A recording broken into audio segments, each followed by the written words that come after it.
somewhere near the south pole of the moon. In the year 2034, 6 people are having a good morning. Today is resupply day. Every 90 days, a cargo ship drops out of the black sky, carrying 14 tons of everything. And today is day 90. The empty containers are strapped down beside the airlock, waiting to be swapped. Fresh lettuce is growing under purple light, deep inside the machinery.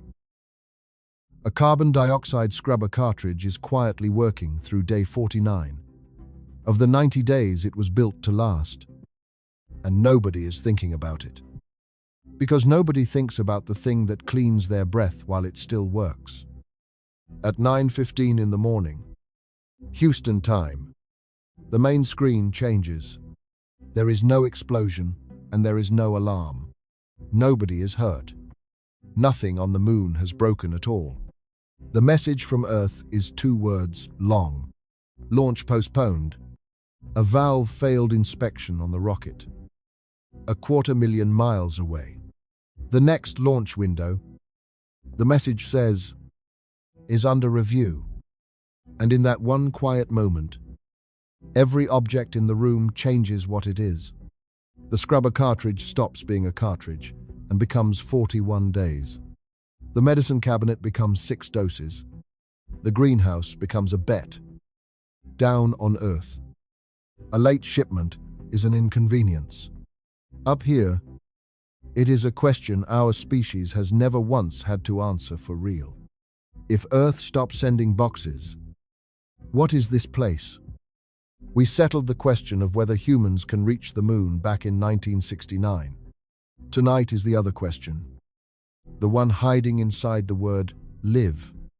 And it starts with why these 6 people and every moon base ever drawn in 65 years of trying all get stuck at exactly the same spot. Within the hour, the base commander does the thing every good commander does when the ground shifts. She takes attendance. Except up here, attendance is taken of objects.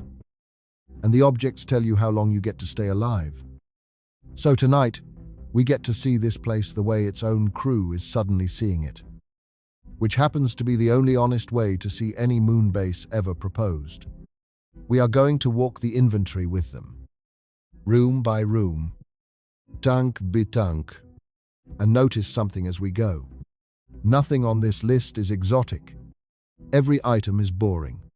Air, water, food, medicina, spare parts, the most expensive real estate our species has ever built. And the whole thing lives or dies on the contents of a supply closet. Start with the air, because the air brings good news. And the good news is worth savoring while it lasts. The oxygen reserves are deep, months of margin, sitting in tanks, with more locked up in water that can be split apart if things ever get desperate. Of all the things a moon base can run short of, pure oxygen is genuinely far down the list. And the crew knows it. You can watch their shoulders drop half an inch when that line of the inventory comes back green. Hold on to that half inch of relief. The rest of the list is going to spend it. Next comes the water. And the water is where this base gets to show off. Every drop here runs in a loop. You drink it. You sweat it. You breathe it out. And the machines catch it, scrub it, and hand it back to you, clean enough to drink again. Over and over. The loop is the direct descendant of the system that flew on the space station, where engineers spent 20 years polishing it. And its performance is astonishing. Of every gallon of used water that passes through the machinery, 98% comes back to the tap. 2% does not. It gets locked into plant tissue. Sealed into waste, the processor cannot crack open. Carried out the airlock as humidity whenever the doors cycle. For a crew of 6, all those losses add up to roughly half a gallon of water. Gone. Every single day. no matter how well the machines run. Now, watch the commander do the arithmetic they never put on the brochure. Half a gallon a day, against tanks that hold months of reserve, is nothing, against a delay with no end date printed on it. Half a gallon a day is a slope, and a slope is a date. That is the first hard number of the morning. The loop is nearly perfect. Nearly perfect. On a schedule with no end. Still loses. And everything that leaks on the moon gets replaced by a rocket. Food is simpler and blunter. 8 months at full rations. The greenhouse adds fresh calories on top. Lettuce, tomatoes, peppers under the purple lights. And it does real work for morale. But run the numbers on those trays, and they come out to a few % of what 6 working adults burn in a day. If the shelves ever emptied, the garden would not carry them. It was never designed to. It was designed to be a supplement. Riding on top of a supply line everyone assumed would keep running. Then the commander opens the medical bay. And this is where the inventory stops being a spreadsheet and gets personal. Medicine does not fail all at once. It fails unevenly. Drug by drug, date by date. The painkillers are stocked for 2 years. The antibiotics are solid for 18 months. Most of them, but one particular drug, one that a member of this crew quietly depends on, is down to 6 doses. Because the resupply schedule was the stockpile plan. Nobody made a mistake here. The system worked exactly as designed. The design just assumed the ships. And drugs carry a second clock that has nothing to do with how fast you use them. Every vial in that cabinet has an expiration date, printed back on Earth, ticking whether anyone gets sick or not. On the moon, even the aspirin is on a schedule, which brings the commander to the last section, the one that changes how you see everything else. The spare parts. Most of the shelf is reassuring. Filters, gaskets, tubing, patch kits, stacked deep. The base even has a pair of 3D printers. Serious industrial machines that can turn out brackets, housings, tools, whole structural components from metal and polymer stock. On paper, this base can manufacture thousands of different objects. But taped to the parts locker there is a list. And the list is printed in red. It is the catalogue of everything in this building that no printer on the moon can make. Circuit boards, precision sensors, some of them the size of a matchbox, sealed bearings, battery cells, the specialty rubber in the airlock seals, the optical glass in the instruments, and the quiet champion of the red list, bottled nitrogen, the gas that fills most of every breath you have ever taken, which the moon has no known way to provide, and which this base cannot create, only lose. Every item in red shares one address. Earth. There is no Plan B column on that page. The Plan B is the rocket. So the commander totals it all up. And the total is worth saying slowly, because it describes almost every serious moon base humanity has ever put on paper, and it will quietly run underneath every chapter of tonight. Measured by mass, this base supplies roughly 60% of what it consumes. It recycles nearly all of its water, spins up its own oxygen, grows a fraction of its food, prints its own brackets and handles and tools. 60%. On the moon is a stunning achievement. 60% would have sounded like science fiction to the Apollo generation. And the other 40% comes in boxes. Here is the detail that should stay with you. That 40% is not spread evenly across the inventory. It is concentrated, almost perfectly. in the exact items whose absence kills you: the drugs, the sensors, the seals, the nitrogen, the parts of the machine that make all the other parts matter. NASA's own logistics studies for long stays on the lunar surface land in this same uncomfortable place. Page after page. However clever the recycling gets, the resupply flights stay in the plan, and the mass on those flights is dominated by water, by gases, by spares. The boxes are not a luxury tier. The boxes are the base's bloodstream. By late afternoon, the inventory is done, and the 6 of them eat dinner in a room that looks exactly like it looked yesterday and feels nothing like it. The lights are warm. The air is clean. The water is cold. Every system is green. The base was designed to survive between ships. Nobody had ever asked it to survive without one. That evening, after the inventory, the commander does something she has not done in months. She stops in the corridor, puts her bare palm flat against the wall, and just stands there for a moment. I want to spend this chapter inside that gesture, because if you understand what that wall is actually doing, you understand this entire story, and you understand it in your body instead of your notebook. Think about the wall of your own bedroom. Its job is modest. It holds the roof up, keeps the rain off, gives you somewhere to hang a picture. If it cracked tonight, you would lose sleep and money, and nothing else. That is because the real work of keeping you alive is being done by something much bigger, standing invisibly behind every wall on Earth. 60 miles of atmosphere are stacked over your bed right now, pressing down, wrapping the planet in a blanket that holds your air in.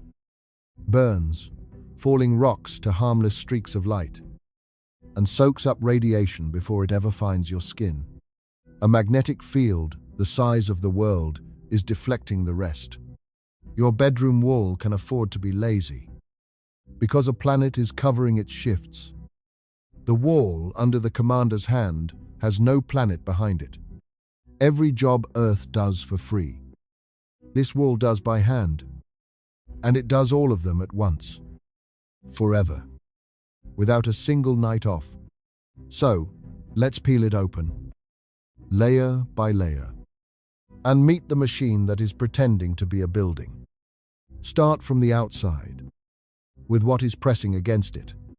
The textbooks will tell you the moon has an atmosphere, and technically, they are right. Here is what that atmosphere amounts to. If you gathered every particle of it, from pole to pole, the entire sky of the moon, all of it together would weigh less than the air trapped inside one American football stadium. One stadium of air, spread across a world the size of a continent. Engineers do not even bother with the word atmosphere. They write vacuum, and they build for vacuum. And vacuum is the gentlest thing this wall has to face, because with no sky comes no shield, and the moon lives under fire. Earth's atmosphere quietly eats tons of incoming space rock every single day, grinding it to dust and shooting stars before it can ever reach your roof. The moon takes every one of those hits raw, on the surface, at full speed. Most of the incoming is tiny, grains of grit, flecks of ancient comet, but those grains arrive at speeds of up to 45,000 miles per hour. And at 45,000 miles per hour, a fleck of grit hits like a bullet. So the outermost layer of the wall is armor, a standoff bumper built to shatter micrometeorites before they reach anything that matters. The house has a windshield, and the windshield is always on duty, because on the moon it is always gently raining ammunition. Under the armor comes the layer with the strangest job of all, the pressure hull. Inside this base, the crew keeps a full sea-level atmosphere, the same air pressure and the same oxygen and nitrogen mix you are breathing right now. Strictly speaking, that is a design choice rather than a law of biology. A habitat can run thinner air with the mix adjusted. And some spacecraft have. This base was built Earth normal for the crew's comfort, for medical simplicity, and to keep the fire chemistry boring. And that choice has a price tag written into the walls. It means the air inside this building pushes outward on its own structure with almost 15 pounds of force on every square inch. Every inch of wall, floor, ceiling, window, and door. Every second. Forever. Run that across the whole building, and the crew is living inside a bomb that has simply agreed not to go off. A bad weld. A fatigued seam. A door closed in the wrong order. And the disagreement resumes. On Earth, a hole in your wall lets the weather in. Up here, a hole lets the world out. Next layer in, the thermostat. And the thermostat is fighting a war on two fronts at once. Surface temperatures on the moon swing across a range of more than 400 degrees Fahrenheit. From 250 above zero in full sunlight to 200 below in shadow. And near this base, at the pole, there are craters holding some of the coldest ground ever measured in the solar system. With no air outside to carry heat gently away, the wall has to be its own climate, insulating like a thermos, pumping excess heat to radiators, guarding the pipes. Because a frozen line here is not a plumber's visit.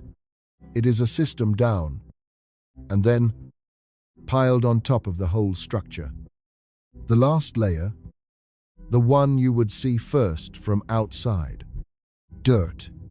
Several feet of lunar soil, bulldozed up and over the roof in a grey blanket. It looks primitive, and it is the most honest layer of all, because it is there to stop what none of the fancier layers can. Radiation. Earth wraps you in air and magnetism. The moon offers neither. So this crew sleeps under the moon itself. Tons of it, dragged over their heads to do the job of a missing sky. Armor, hull, thermostat, shield. Now step back with the commander and look at the whole wall at once, and say what this building actually is. It is a spacesuit the size of a house, doing every single thing the suits did for the Apollo crews. Holding pressure, holding temperature, blocking radiation, stopping debris, except it never gets taken off. And it has to keep working not for 3 days but for years. Here is the comparison that puts it in scale. The harshest address on Earth is the South Pole in winter, and people live there.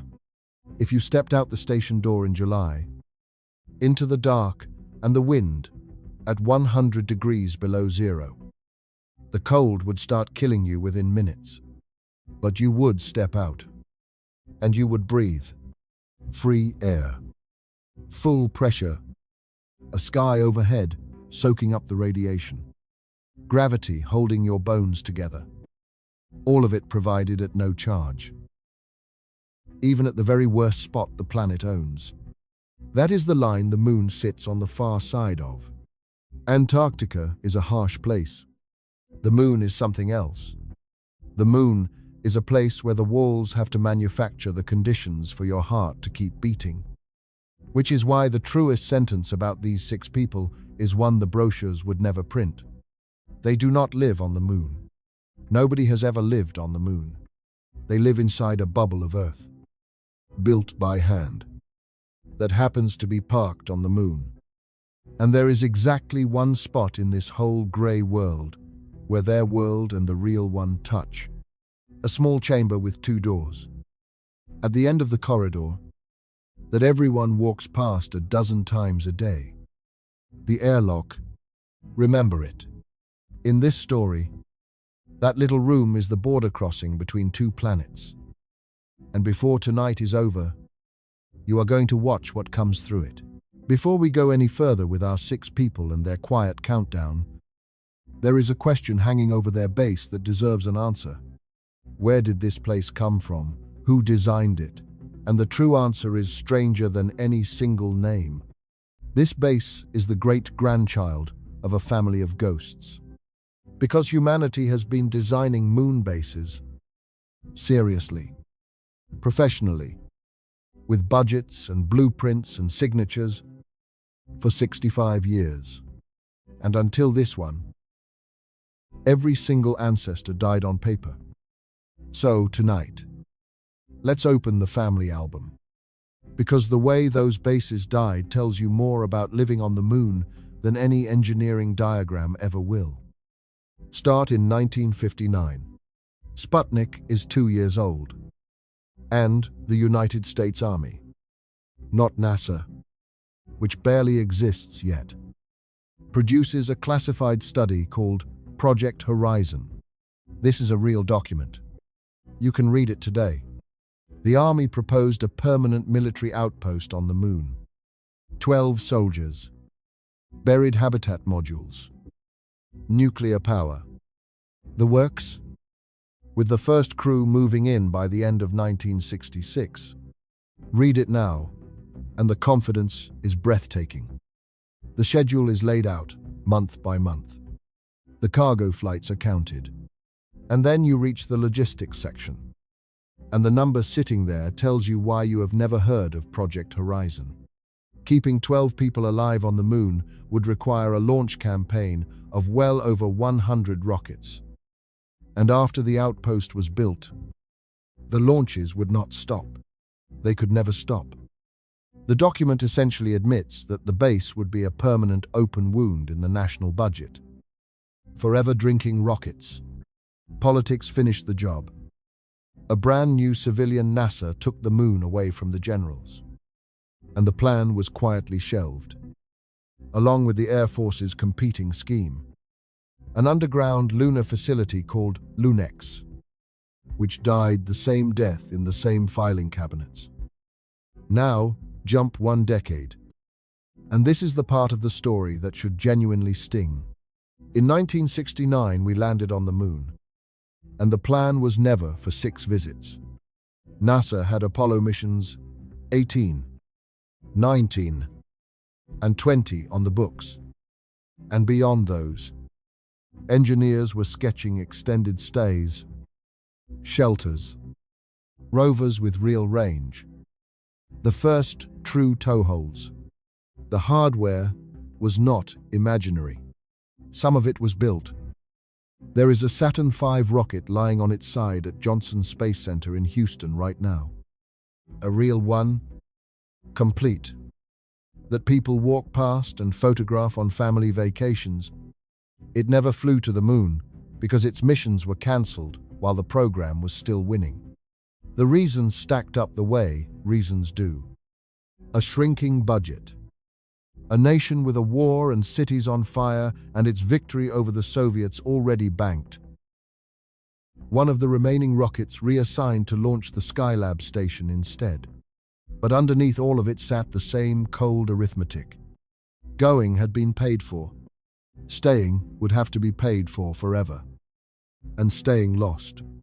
The last man walked on the moon in December of 1972. And he knew he was the last for a long time.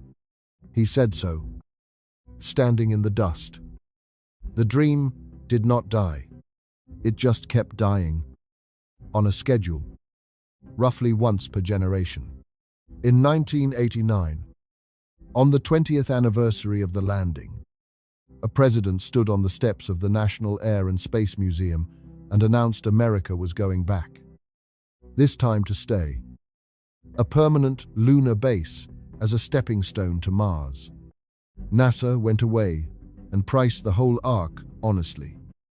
Hardware, flights, decades of operations. And the estimate that came back ran to roughly $500 billion. That number became politically radioactive the day it was printed. And the initiative was dead within a few years. People in the space business still talk about that episode, and about the lesson it seemed to teach. That showing Congress the full lifetime bill of a moon base is a good way to lose the moon base. 15 years later, it all ran again. A new president. A new program called Constellation. New rockets designed. Real metal bent. Real engines fired. In 2010, Constellation was cancelled too. After billions spent, when an independent review concluded the program could not live within its projected costs. Notice the pattern locking in. Because it is the whole point of the album. Nobody ever cancels these programs, because the moon got farther away. The rockets keep getting better. The landings keep getting more achievable. Politics shifts. Wars and elections come and go, and those matter. But under every cancellation, every time, sits the same paragraph, the one that lists what Earth must keep sending, year after year, with no end date. Which brings us to today, and to the program our fictional base descends from. Artemis is real. In April of 2026, 4 astronauts flew around the moon and came home. The first crew to leave Earth's neighborhood since 1972. And the surface missions are next in line. And the surface plans on the table right now are worth reading closely, because of what they carefully do not promise. The near-term habitat concepts are sized for small crews, for stays measured in 1 to 2 months. The official language talks about building toward a sustained presence, step by step, element by element, power systems, then habitats, then logistics chains. It is a serious, sober, well-engineered plan. And it is shaped the way it is shaped because everyone involved carries the scar tissue of the last 65 years. Nobody promises the village anymore. They promise the campsite. And they whisper about the village. Because the village is the thing with the paragraph in it. So line up the whole family album. 1959. A base that dies counting cargo rockets. 1972. A program cancelled with the rocket already built. Because staying cost too much. 1989. A base whose lifetime price tag killed it almost on contact. 2010. A base that dies of projected operating costs. 65 years of blueprints, drawn by the best aerospace engineers of 4 different generations. And every one of them stopped at the same invisible wall. And notice what that wall is made of. It was never the distance. The moon is 3 days away. It was never the landing. We solved landing in the 60s. The wall, every time, is the supply line, the endless umbilical cord of boxes. Building a moon base is buying a ship. Keeping a moon base is feeding a ship forever. And forever is the word no budget on Earth has ever agreed to sign. Our 6 astronauts live inside the first design that finally made it off the page. And on day 1 of our story, the paragraph that killed all of its ancestors just flashed on their screen. Day 9 of the delay. 3:11 in the morning. Base time. And a soft chime wakes the flight engineer in her bunk. Not an alarm. Alarms up here mean running. This is 1 level below. A notice. And the notice says the carbon dioxide level in Module B has been creeping upward for the past 2 hours. She pulls up the graph and looks at the slope. And I want you to see this room the way she sees it. Because everything about the moment is wrong in a way your instincts are not built to catch. The module is silent. The air is crystal clear. It smells like nothing at all. There is no smoke. No haze. No warning taste. Because carbon dioxide is invisible and odorless. And human senses. tuned by 4 billion years on a planet where the air fixes itself. Simply do not have a detector for it. 5 people are asleep in this building, breathing slowly, and every breath out is adding a little more poison to the room. And the room, tonight, has stopped cleaning it up. Here is the plain physiology. And it is worth 30 seconds because it is the engine of this entire chapter. The oxygen tanks are full. Oxygen is not the problem and will not be the problem for months. The problem is the other direction. Your body burns oxygen and exhales carbon dioxide. And carbon dioxide in a sealed room does not politely disperse. It accumulates at a small rise. You get a headache and you get stupid. And stupid is the dangerous part. Because fixing machinery is exactly what you will need to be smart for. Higher. Your breathing turns ragged and panic chemistry starts on its own. Whether you feel brave or not, higher still. In a room that still looks perfectly clear, still smells like nothing. You lose consciousness. On a submarine, on a space station, on the moon. The phrase air supply has always secretly meant 2 machines. One that gives, one that takes away, and the one that takes away is the one that owns the clock. NASA has actually run this exact scenario. On paper. Many times. In the agency's own studies of moon-based life support failures, engineers war-gamed the big ones. Power, loss. Water system down. Resupply, delayed. Ranked by how fast each failure becomes lethal. The carbon dioxide system sits at the top of the list. Water gives you days. Food gives you weeks. The scrubbers give you hours. So watch what the flight engineer does with her hours. She is calm, because the design is good, and the design has layers. A backup scrubber is already spinning up. The problem is in the primary loop, and by 4 in the morning she has traced it. And the culprit is almost embarrassing. A circulation fan. One of the humble blowers that pushes cabin air through the scrubber beds. Has seized, and when she pulls the unit and gets a light on the bearing, she finds the killer. And the killer is grey. A fine grey powder. Packed into the mechanism. Ground into the race. Moon dust. Hold that thought. Really hold it. Because 2 chapters from now, that grey powder gets a chapter of its own. And you will want to remember that the first place it drew blood was here. Inside the machine that cleans the crew's breath. She swaps the fan in 40 minutes. The graph rolls over and starts falling. By breakfast, the module reads normal. The log entry is 3 lines long. And officially, nothing happened last night. That is a true statement. And it is also the scariest sentence in the log. Because the night ran on spare parts. And the spare parts arrive by rocket. Now, if the shape of this emergency feels strangely familiar, an American audience has a reason. You have seen it before.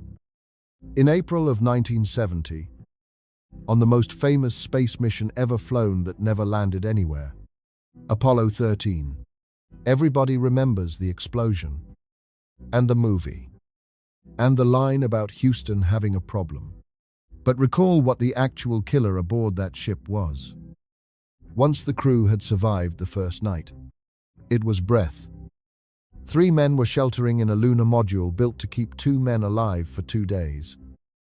And their own exhaled carbon dioxide was slowly filling it. The fix has become American folklore. The command module had square scrubber cartridges. The lunar module took round ones. And mission control in Houston. Live. In real time. Invented an adapter out of a plastic bag. Cardboard from a flight manual cover. A spare hose. And duct tape. then read the instructions up to 3 exhausted men who built it in space. The square peg went into the round hole. The needle came down. They lived. We tell that story as a triumph. And it is one. But set it next to our flight engineer at 3 in the morning, and you can see the piece of it nobody puts in the highlight reel. Apollo 13 only had to win that fight for 4 days. Because a whole planet was pulling the crew home the entire time. Closer every hour. With the finish line already scheduled. Their scrubber just had to hold until Thursday. Hers has to hold forever. There is no trajectory bringing this base home. Home is the thing the scrubbers are making. Every hour, out of machinery and filter beds and one healthy fan. And the moment the machinery rests is the moment the room starts filling again. Because here is what Earth has been doing for you. Free of charge. Every day of your life. You have never once thought about your exhale. You breathe out, and a planet takes it from there. Forests inhale it. Oceans drink it. The largest recycling system that has ever existed. Running for 3 billion years without a single maintenance window. Has been quietly laundering the breath of every living thing. Which is why the sky over your house never fills up. The greenhouse down the corridor from our crew does a tiny version of this. And the crew loves it for that. But do the math on those trays of lettuce, and they are processing a few percent of what 6 adults exhale. The other 90-some% belongs to the machine. On Earth, the forest repairs your breath for free. On the moon, breathing has a maintenance schedule and a parts list. And every line of that parts list ends at a launch pad 250,000 miles away. The flight engineer files her report and goes back to bed as the lights come up to morning. On the master inventory, 1 spare fan gets subtracted. Days remaining on the primary scrubber cartridge, 32. The next morning, day 10. The youngest member of the crew pours himself a glass of water. And because this is a story about seeing ordinary things clearly, I want to stop the film right there. Freeze him at the tap. Glass half full. And then let me tell you where that water has been. Some of it was coffee. 4 days ago. Some of it left another crew member's body as sweat during a workout on the treadmill. Drifted through the cabin as humidity. And was pulled out of the air by a condenser the size of a suitcase. A surprising amount of it has been urine. More than once. And I need you to sit with that for a second. Because your reaction to that sentence is the whole point. Down on Earth. That fact sounds like a hardship. Up here, it is the proudest engineering achievement in the building. Here is the machine behind the tap. Every drop of water on this base runs in a closed loop. And the loop has been polished for decades. First, on the space station. Now here.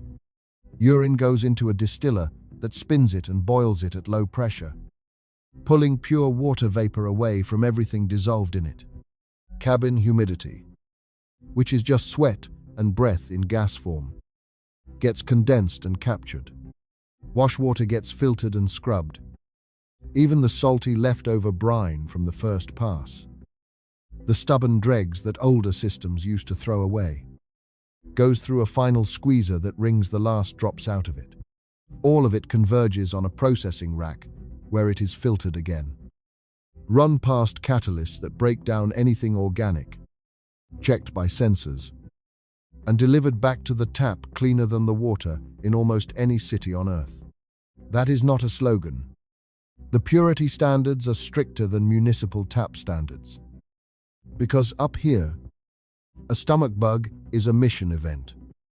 And the performance of that loop is astonishing.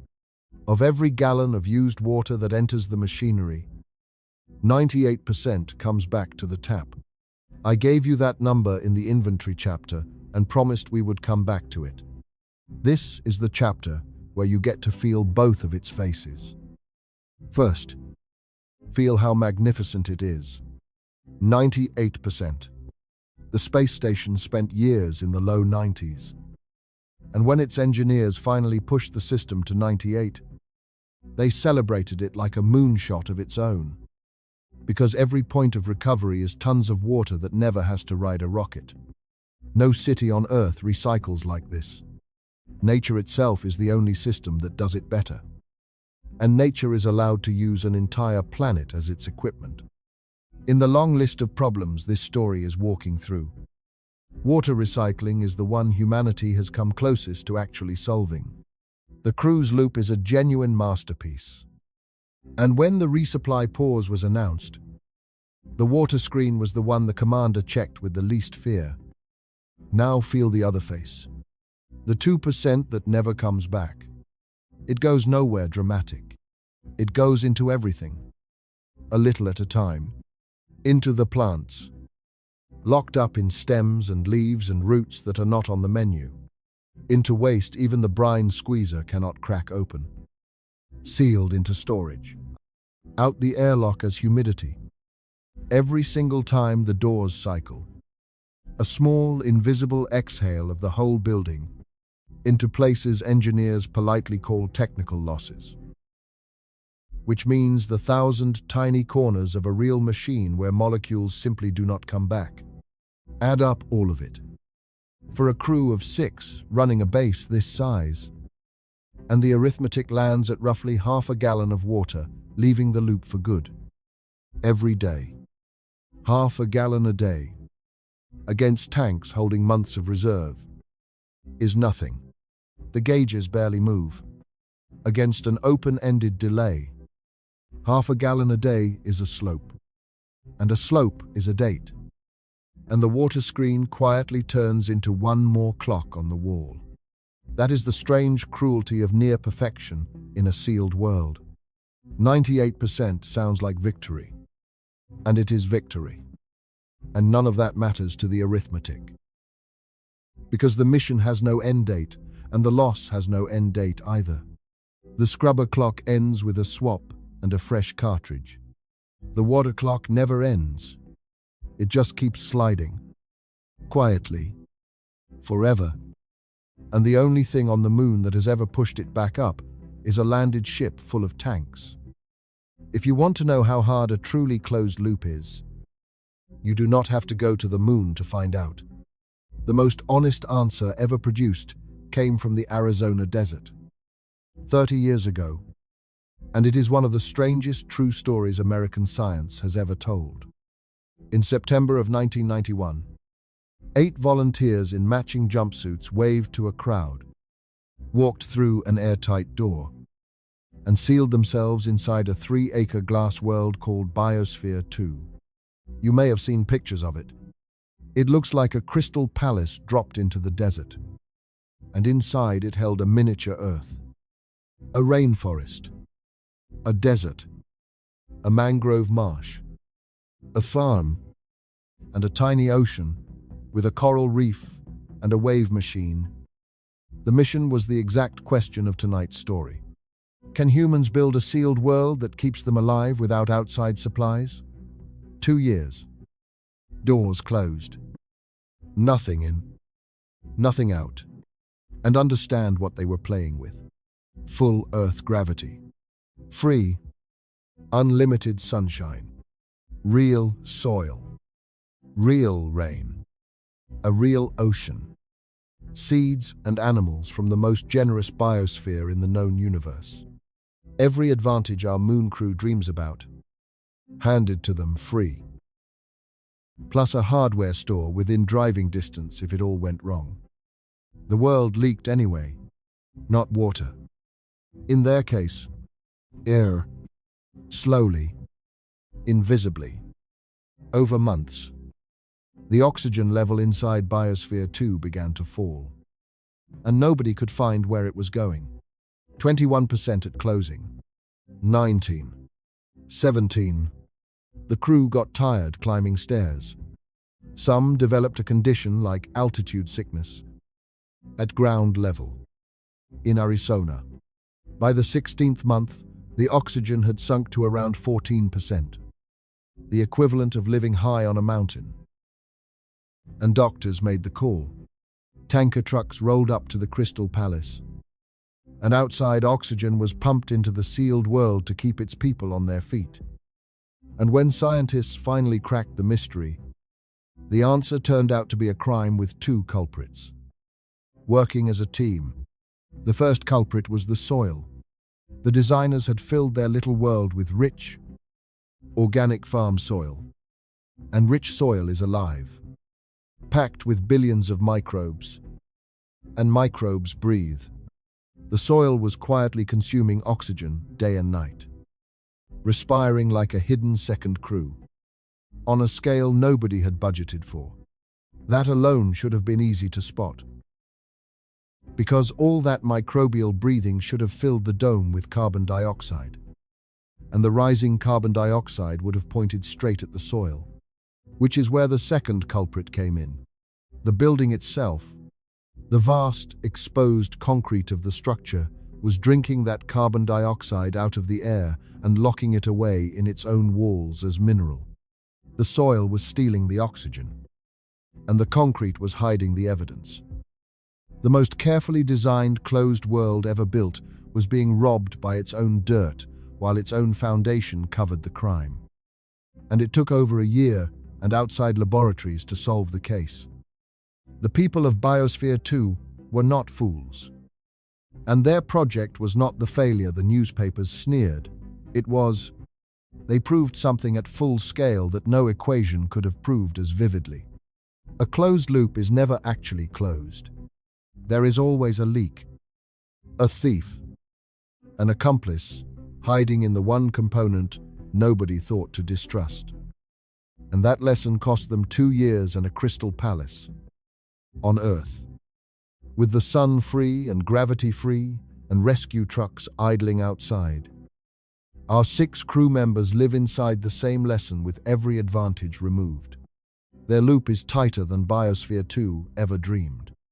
Because it has to be, and it still bleeds half a gallon a day. And they know it bleeds. And they know the arithmetic of a bleed with no resupply date under it. Unfreeze the film. The youngest crew member fills his glass the rest of the way and drinks it without a thought. The way you drank water today. Every glass on this base has been drunk before. And that was never the unsettling part. The unsettling part is the arithmetic. Each day, the loop lets a little more slip away for good. And the machine that tops it back up is sitting on a launch pad in Florida with a valve out for inspection. Day 12. And the base cannot put it off any longer. The solar arrays are down 2% on output. And 2%. In a building where power is oxygen and heat and clean water, is worth a walk. 2 crew members suit up for the first surface excursion since the delay began. 6 hours outside. A rover ride to the arrays. An inspection. Some cable work. 6 hours of the moon. I could tell you about the work. But the work goes fine. The part of this excursion that belongs to tonight's story is the last 10 minutes. The part that happens after the work is done. When the 2 of them climb back into the small chamber at the end of the corridor. The border crossing. The airlock. Watch the outer door seal behind them. They are standing in a closet-sized room. 2 humans in white armor. And the armor is no longer white. From the knees down they are gray. The deep, worn gray of old asphalt. And the gray goes up past the thighs in streaks and handprints. It is on the gloves, the tool belts, the camera housings. It is packed into the folds of the fabric at every joint. This is regolith, moon dust, and they have been rolling in it, kneeling in it, and driving through clouds of it all day, because there is no way not to. The surface of the moon is made of it, yards deep, everywhere. Now the pumps begin flooding the chamber with air, and the moment pressure returns, The dust does something dust on Earth never does. It lifts. Fine grey powder rises off their suits and hangs in the brand new air, swirling, refusing to settle.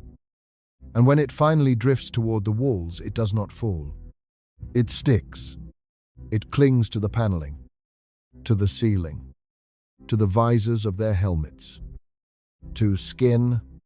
One of the two pulls off a glove, and the grey is already on his hand, already worked into the creases of his knuckles like he has been handling charcoal.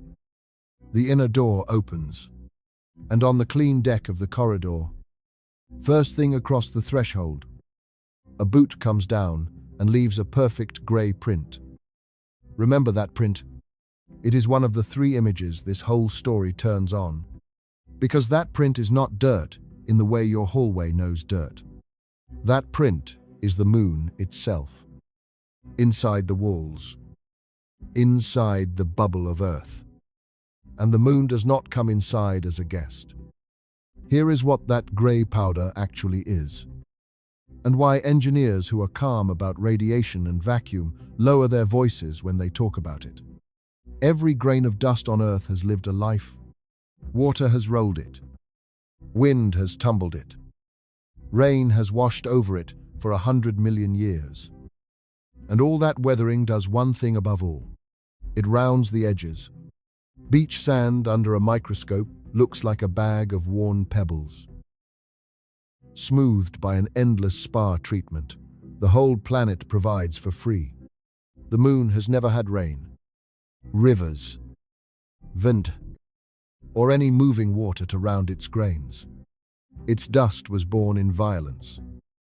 In billions of years of meteorite strikes that shattered and splashed the rock, and it has spent its entire existence exactly as sharp as the day it was made. Under a microscope, lunar dust is a box of broken glass, shards, hooks, blades, jagged little anchors, at the scale of flour. And then it gets worse, because the dust is also electric, with no atmosphere in the way. Raw solar radiation rakes the lunar surface all day and charges the top layer of dust like a balloon rubbed on a sweater. So the shards do not just sit where they land. They leap. They cling. They crawl up surfaces and work their way into seams, drawn by static, holding on with hooks, sharp as glass, sticky as a magnet, fine as smoke. That is the material our 2 crew members just wore through the front door. If this sounds like exaggeration, we have witnesses, because 12 Americans worked in this powder, and they all came home saying versions of the same thing. Go back to December of 1972, the last Apollo mission. Apollo 17, the longest stay anyone has ever logged on the lunar surface. 3 days, 3 moonwalks. By the numbers, it was the program's masterpiece. And, in the debriefings afterward, the commander, Gene Cernan, a man who had flown to the moon twice, said the thing he kept coming back to was not the radiation or the cold or the machinery. It was the dust. He called it one of the greatest inhibitors to a nominal operation on the moon, and said he thought dust would be the toughest problem, waiting for anyone who tried to stay longer. The record backs him up in detail after detail. After 3 excursions, the seals and joints of the suits were grinding audibly. Packed with grit, zippers fought back. Wrist and glove fittings wore visibly.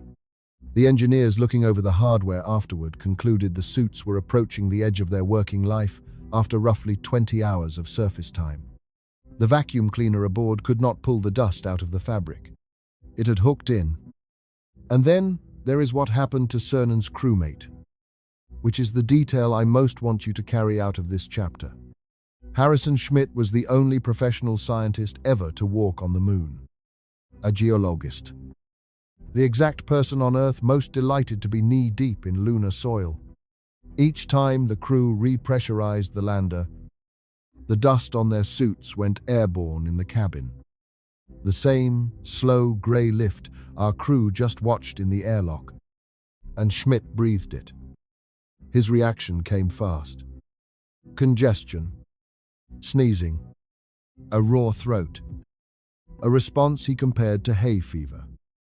And the flight surgeons took it seriously enough that it has its own line in the medical records of the program. Lunar high fever. The moon. Meeting human lungs for the first time in 4.5 billion years. And the lungs objecting immediately. Now hold Apollo 17 up next to our base. Because the comparison is the entire point. Apollo fought the dust for 3 days. With brand new equipment. And by the end of day 3, the suits were audibly dying, and a crew member was sneezing his way around the cabin. Our 6 people are on day 12 of a delay with no end date. In a base designed for years of this, where every excursion carries a little more of the moon inside. The dust does not visit. It accumulates. It is in the fan bearing the flight engineer pulled at 3 in the morning. 2 chapters ago, it is in the treads of the boots by the airlock, in the wipe-down cloths, in the filters, riding the air, handling 1 grain at a time. Every base design NASA has ever drawn has a whole section wrestling with this. Mudroom layouts, suit ports that keep the suits permanently outside, electric curtains meant to shake the shards loose. And the section is long because no answer is clean. You cannot ban the moon from a moon base. You can only slow it down at the door. Tonight, after the excursion, one of the 2 crew members runs a gloved wipe along a corridor panel, 10 feet inside the inner door, and the wipe comes back with a faint grey shadow on it. 10 feet inside. Day 12. The airlock is the border between 2 worlds. And the border. It turns out, leaks in both directions. Air sneaks out. The moon walks in. And in a few chapters, when a seal begins to fail in that exact chamber, you will already know the name of the thing that has been chewing on it. Day 18. And the base's chief engineer is staring at a number that has moved. Every sealed vessel humanity has ever built keeps a number like this. It is the leak rate. The slow, steady loss of air through the 10,000 joints and welds and gaskets of a pressurized structure. And the first thing to understand about it is that the number is never 0. It was never 0 on any submarine. It was never 0 on any spacecraft. The International Space Station, the most carefully sealed habitat ever flown before this one, leaked a little every single day of its life. By design, expectation. And the crews simply topped it back up from tanks brought by cargo ships. A sealed world is never actually sealed. It is only slow. The engineering goal has never been to stop the bleeding, just to keep the bleeding smaller than the transfusions. Which is why this base tracks its leak rate the way a doctor tracks a resting heart rate. And why the chief engineer is frowning this morning. For 200 days, the number has been flat, sitting comfortably in the green. A whisper of loss the reserves could cover for years. Over the past week, it has climbed. The change is tiny. In absolute terms, it is a difference you could not see, hear, or feel. A few extra grams of air per day slipping out of the building somewhere. If a ship were landing next month on schedule, the entry in the log would say, "Monitor," and everyone would move on with their lives. There is no ship landing next month, and a number that has moved once can move again. So the engineer spends the day doing one of the oldest rituals of spaceflight. The leak hunt, module by module, hatch by hatch, sealing off sections of the base and watching the pressure gauges to see which compartment is doing the bleeding. It is slow, patient, deeply unglamorous work. And by early evening, it has an answer. The pressure in the main corridor holds. The pressure in the lab holds. The pressure in the little chamber at the end of the corridor, the border crossing itself, does not. The airlock. The engineer kneels at the outer hatch with a handheld ultrasonic sensor, an instrument that hears the specific hiss of gas escaping through a gap too small to see, and runs it slowly around the rim of the door. Near the bottom corner, the instrument sings. She pulls the access panel, extracts a section of the main seal, and holds it up to the light. And there is no mystery left in this story for her, because she was in the corridor when the last excursion came home. And she has read the same Apollo debriefings you heard about last chapter. The seal is scored, fine lines, worked into the rubber along the pressure face, and packed into those lines.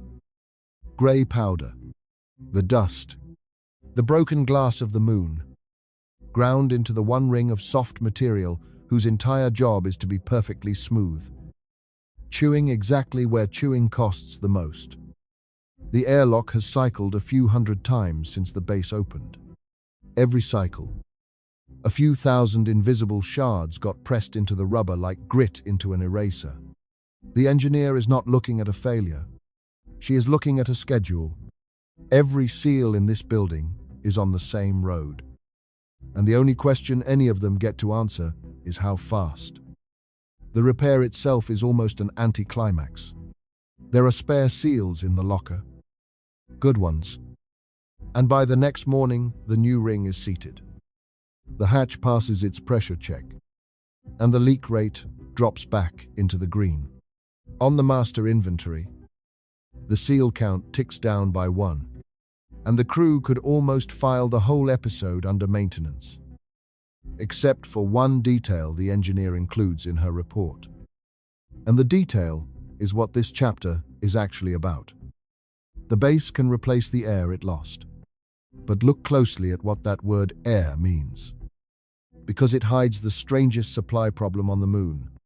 The air in this building, like the air in your bedroom, is mostly not oxygen.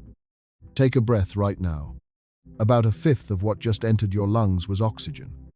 Nearly all the rest, 78% of every breath you have ever taken, is nitrogen, a gas your body does not burn, does not keep, and never notices.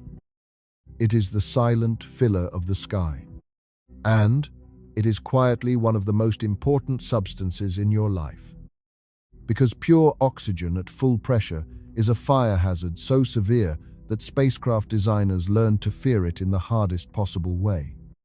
In 1967, on a launch pad in Florida, inside Apollo 1, nitrogen is the peacekeeper.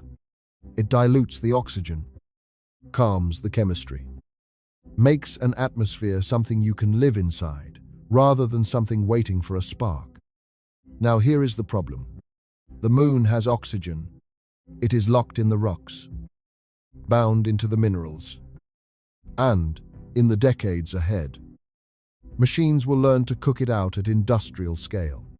The water ice at the poles holds more.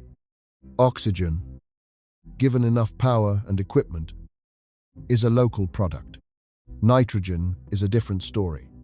The moon has no known nitrogen source that is abundant and reachable. Nothing a base could realistically harvest. What surveys have found are traces, whispers in the soil blown in by the solar wind over billions of years.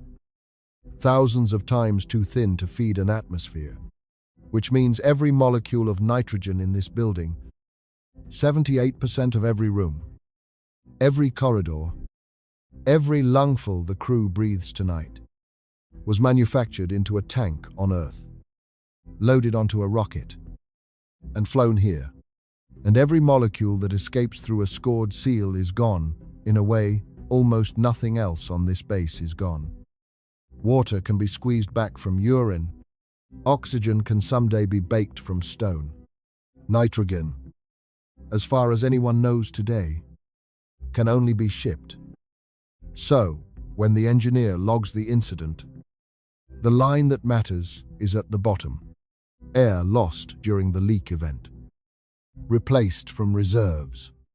Nitrogen reserves now stand at a comfortable level, with one asterisk attached.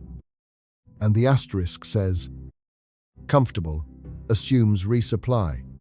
The commander reads the report that evening and issues a quiet order that tells you everything about where this crew's heads are now.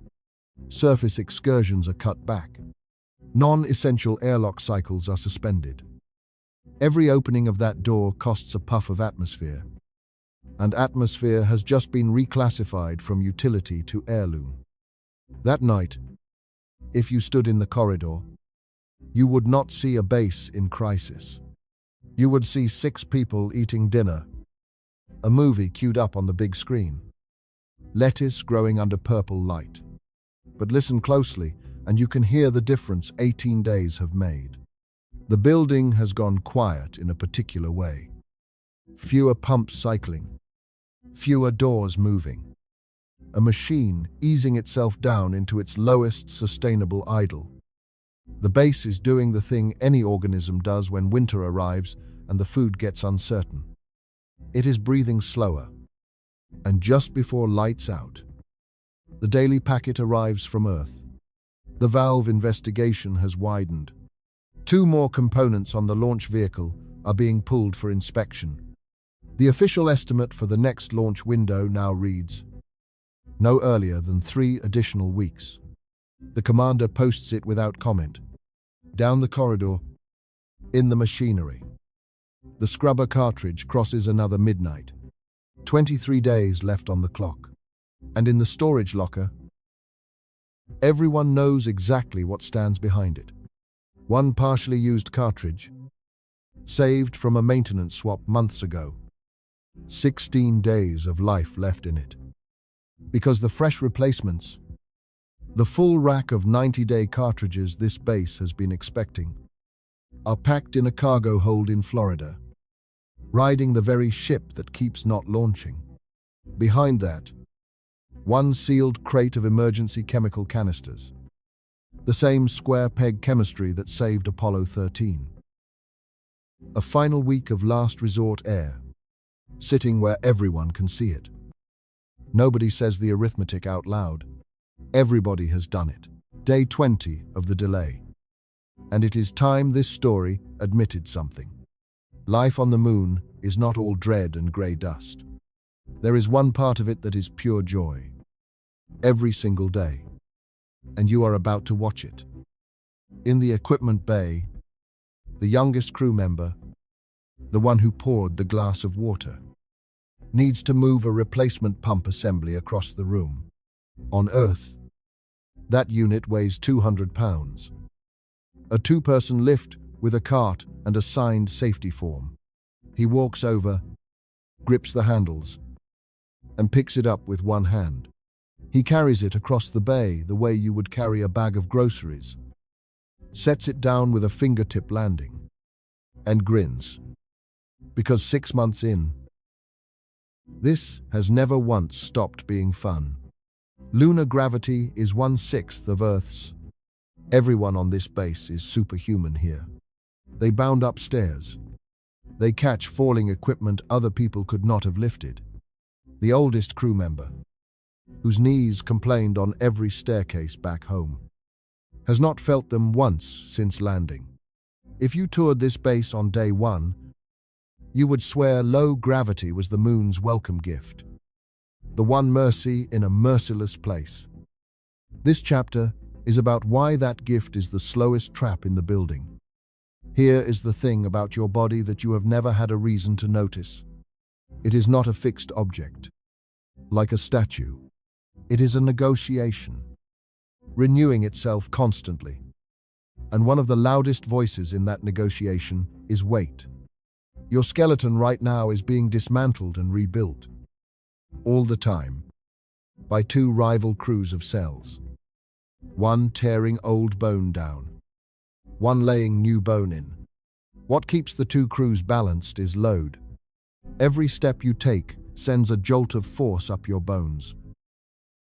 And that force is a message, telling the construction crew, this structure is in use. Keep building. Your heart is in the same negotiation. It pumps against gravity all day, lifting blood uphill from your feet. And that endless workout is what keeps it strong. Muscle, bone, blood vessels, even the fluid balance behind your eyes.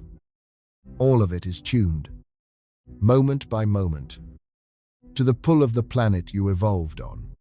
Gravity is not just something your body endures. Gravity is information. It is the signal that tells your body what to be. Now take 5/6 of the signal away. Nothing hurts. That is the first thing to understand. And the most dangerous? The pump feels light. The stairs feel easy. And inside the crew's bodies, quietly, the negotiation changes. The bones report less load, and the demolition crew starts outpacing construction. The heart finds its job suddenly easier. And, like any muscle with an easy job, it begins, gently, to shrink toward the new workload. Nothing is malfunctioning. That is what makes it so hard to fight. The body is not breaking. The body is adapting, with flawless efficiency, to a world that asks less of it. And every ounce of that adaptation is a loan taken out against the day it might have to stand on Earth again. We know the direction of this road with terrible precision, because humans have spent 25 years living at the far end of it, aboard the space station, in true weightlessness. Astronauts lose bone from the hip and spine at a rate of 1 to 1.5% per month. Read that again. Per month. An older adult on Earth with osteoporosis might lose that much in a year. And the astronauts fight it harder than anyone on this planet fights for their skeleton. 2 hours of exercise every single day, strapped to treadmills, pulling against resistance machines built for exactly this war. And the exercise slows the loss and does not stop it. In 2015 and 2016, the astronaut Scott Kelly spent 340 days up there, while his identical twin brother stayed on the ground. And NASA studied the two of them like a controlled experiment written by fate. Kelly came home with changes in his bones, his eyes, his blood vessels, his gene expression. And by his own account, the return to gravity hit harder than the launch. Swollen legs, burning skin, nausea, a body that had efficiently forgotten a planet in under a year. Most of it recovered, over months. The point is what it revealed. The human body will not hold its Earth shape without Earth pulling on it. Shape has to be paid for, and gravity is the currency. So, now ask the only question that matters for a moon base. And I will warn you now. The answer is the strangest one in tonight's story. Weightlessness is devastating. Fine, but the moon is not weightless. The crew has 1/6 gravity.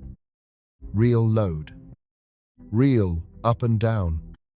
Bones that still feel some pull. Surely 1/6 is enough to keep the signal alive. Surely the damage scales down too. Is 1/6 of a planet enough for a human body? Here is the answer. Nobody knows.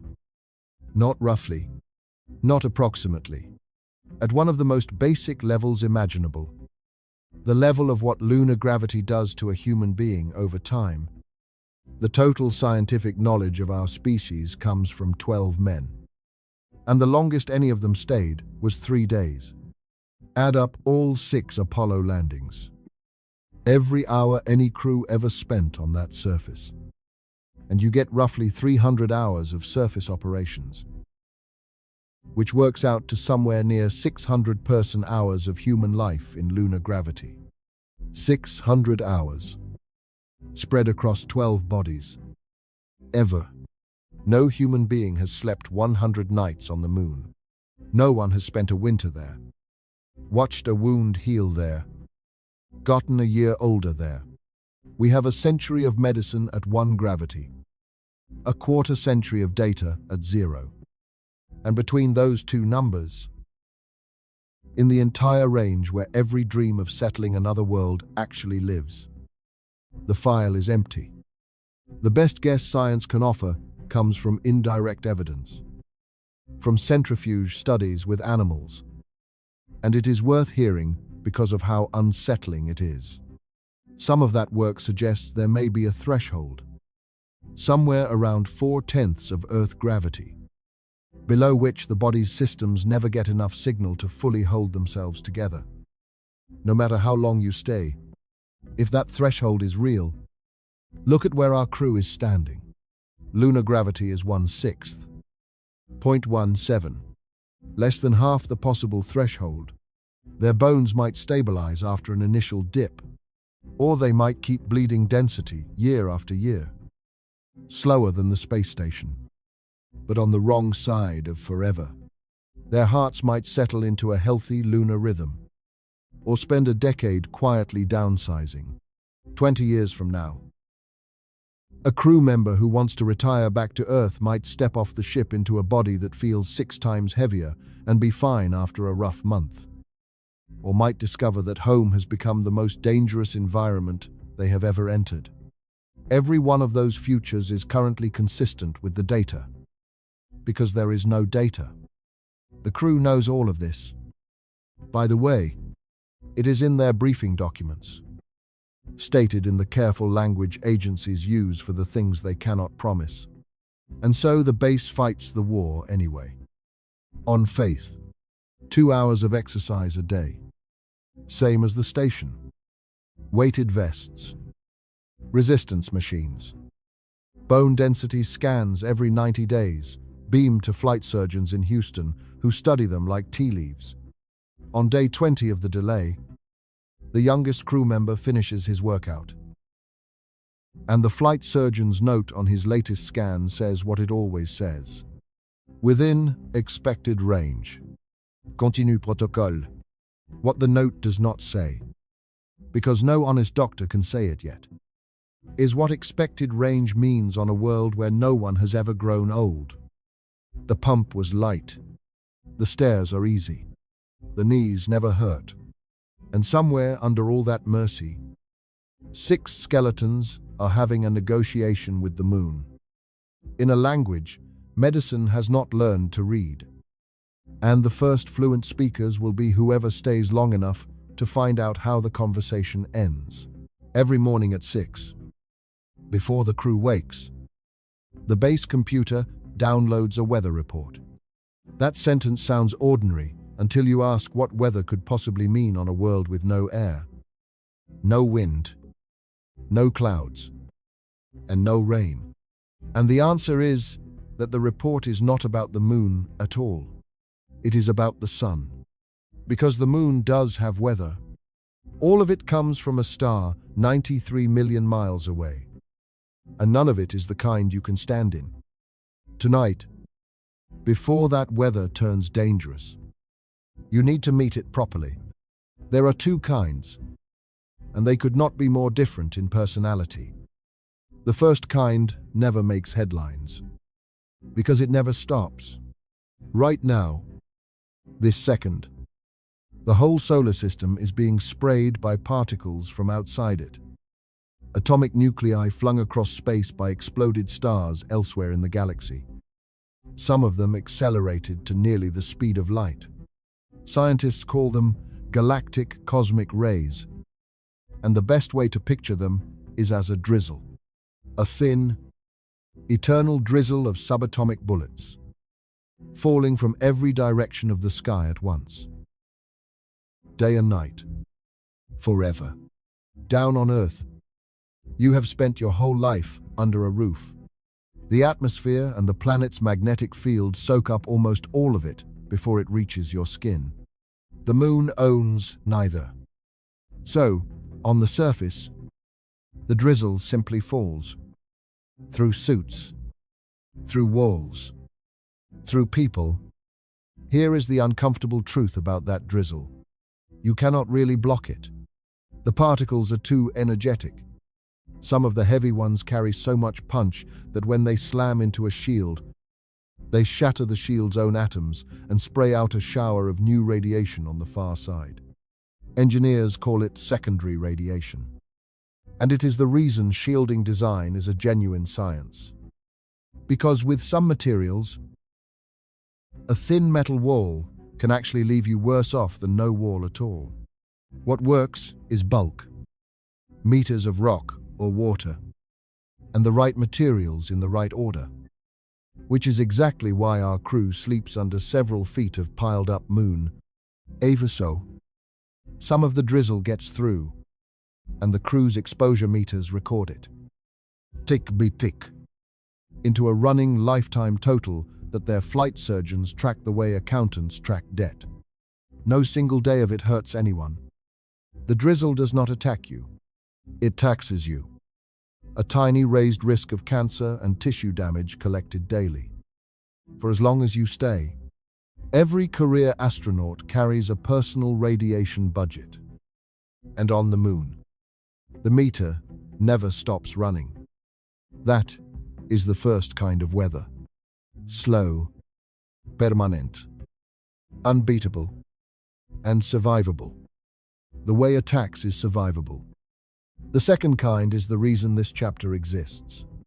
Because every so often, with little warning, the sun itself becomes the weapon.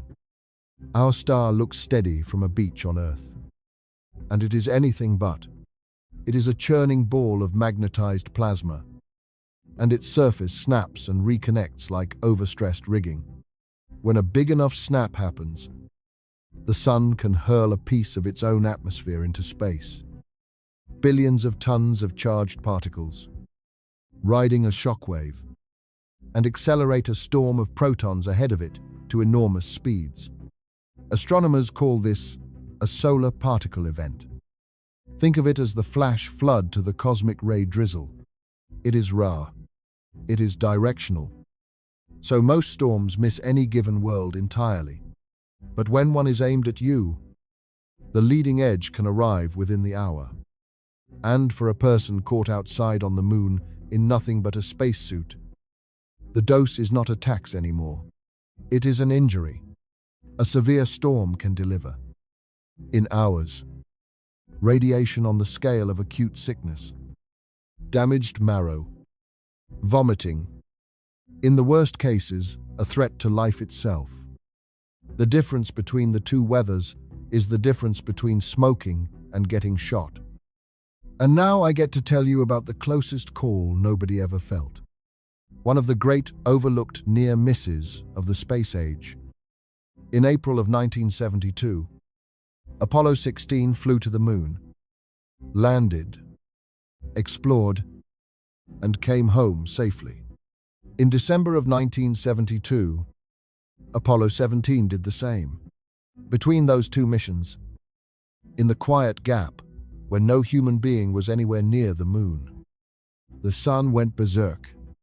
In early August of 1972, a cluster of sunspots unleashed one of the most violent solar storm sequences ever recorded in the space age. A series of flares so strong that the storm disrupted power and communication lines on Earth and even affected naval mines in the waters off Vietnam, detonating some of them with no ship in sight. Out at the moon, with no atmosphere and no magnetic field in the way, the proton flood swept the surface unopposed. In the years since, radiation scientists have run the numbers on that storm again and again, asking one question: what if the timing had been different? What if a crew had been on the surface that week? In Sui, on a moonwalk, with the flimsy lander as their only cover, the answers vary in detail and agree in substance. An astronaut caught outside in the August 1972 event would likely have absorbed a dose in the range of acute radiation sickness. Severe illness on the surface of another world. Days from any hospital. possibly fatal. The margin by which Apollo missed that storm was 4 months on one side and 4 months on the other. Nothing protected those crews except the calendar. We did not survive the storm. We were simply not standing there when it hit. For Apollo, that was luck. And luck was an acceptable strategy. Because each mission only stood on the target for 3 days. Roll those dice a handful of times. Briefly, and the odds are with you. But listen to what that strategy turns into the moment you stop visiting and start staying. A settlement is on the surface every day. A settlement is home when every storm arrives. There is no schedule to hide inside anymore, because you are always there. And over years of residence, the question is not whether a big storm comes while you are on the moon. It is how many. This is why the morning weather report exists. A network of sun-watching satellites stares at our star around the clock. And when a violent flare erupts, the light of it reaches the moon in 8 minutes. But the dangerous particles, being slower than light, arrive tens of minutes to hours behind. That gap is the entire defense, not walls. Warning: the base's whole radiation plan for storm days comes down to a countdown. Get everyone behind the thickest shielding available before the flood arrives. And the emergency procedures are drilled. And the shelter is stocked. And it has never once been used for real. On the morning of day 23 of the delay, the 6 o'clock weather report flags a sunspot group rotating across the face of the sun. Large, magnetically tangled, and growing. The computer files it under regions of interest. The crew reads it over breakfast, the way you would read a forecast of a front moving in. And then they go about their morning, because 2 of them have a job to do outside, at the solar arrays, 700 meters from the airlock. Apollo dodged its storm by 4 months of blind luck. A settlement never gets to dodge. A settlement is always home when the sun knocks. On day 23, at 11:41 in the morning, the sun knocked. 11:41. The alert does not chime. It clacks on. In the operations module, the commander is at the console in 4 seconds. The screen is already painting it in red. Major solar flare in progress. The tangled sunspot region from the morning report, now erupting. Satellite network confirms a proton event. Radiation storm. Strong. Upgrading. Estimated particle arrival at the lunar surface. 40 to 60 minutes. She keys the all call. Her voice is level, and it carries anyway. Radiation shelter protocol. This is not a drill. Storm arrival. 40 minutes. Crew report status. 4 voices answer from inside the base. Then a pause. A half-second that stretches. And the 5th voice comes in on the radio with the faint compression of a suit microphone. V copy. We are at the arrays. 2 of them are outside. 700 meters from the airlock. In suite. Standing in the open, under the naked sky. At the exact spot on the exact world where you least want to be standing when the flood arrives. Between them and safety. A rover ride across broken ground. A hatch. A pressure cycle. And a corridor. On a good day, 25 minutes. Nobody says the other number out loud. 40 minus 25 leaves 15. And that assumes a good day. Move now. The commander says, leave the tools. They leave the tools. On the surface camera feed, 2 white figures lope toward the rover in the long, floating strides of lunar running. And the strangest thing about the picture is how calm it looks. No storm on the horizon. No darkening sky. The sun sits exactly where it sat an hour ago. Bright and ordinary. And that is the horror of this particular weather. The eruption already happened. 11 minutes ago. 93 million miles away. The light arrived first. The harmless part, somewhere behind it. Invisible. Spreading through space at millions of miles per hour. The protons are coming. There is nothing to see. There will never be anything to see. Just a number on a meter. And then a bigger number. 11:46. The rover is moving. Inside the base. The other four are executing a drill they have run a dozen times, and hope to run forever without meaning it. The shelter is the smallest room in the building. A chamber at the core of the base. And its walls are the plan. Around the outside of it. The crew stacks what the base has spent months storing. The water reserves. In their transfer bags. Slotted into wall racks. Cases of packaged food. Anything dense. Anything hydrogen-rich. Because water happens to be one of the best radiation absorbers there is. Every glass of water on this base has been drunk before. And today, it has a second job. The house is being rearranged so that everything the crew needs to stay alive next month forms a wall around everything they need to stay alive this afternoon. 11:55. The rover is halfway. The suit radios stay crisp and procedural. Speeds. Bearings. Nothing wasted. The flight engineer watches the airlock status board with her arms crossed. And everyone in the room knows what she is thinking. Because it is Chapter 7 in all of their heads. The outer hatch seal was replaced 5 days ago. The mechanism has been slower since the dust got in. If it hangs today, of all days, at the threshold, with the flood inbound. 12:03. The rover crosses the last ridge. On the feed. The base comes into their view. Grey and low. Dirt piled over its back. And the two figures dismount and cover the last stretch on foot. 12:06. The outer hatch. It grinds. Audibly.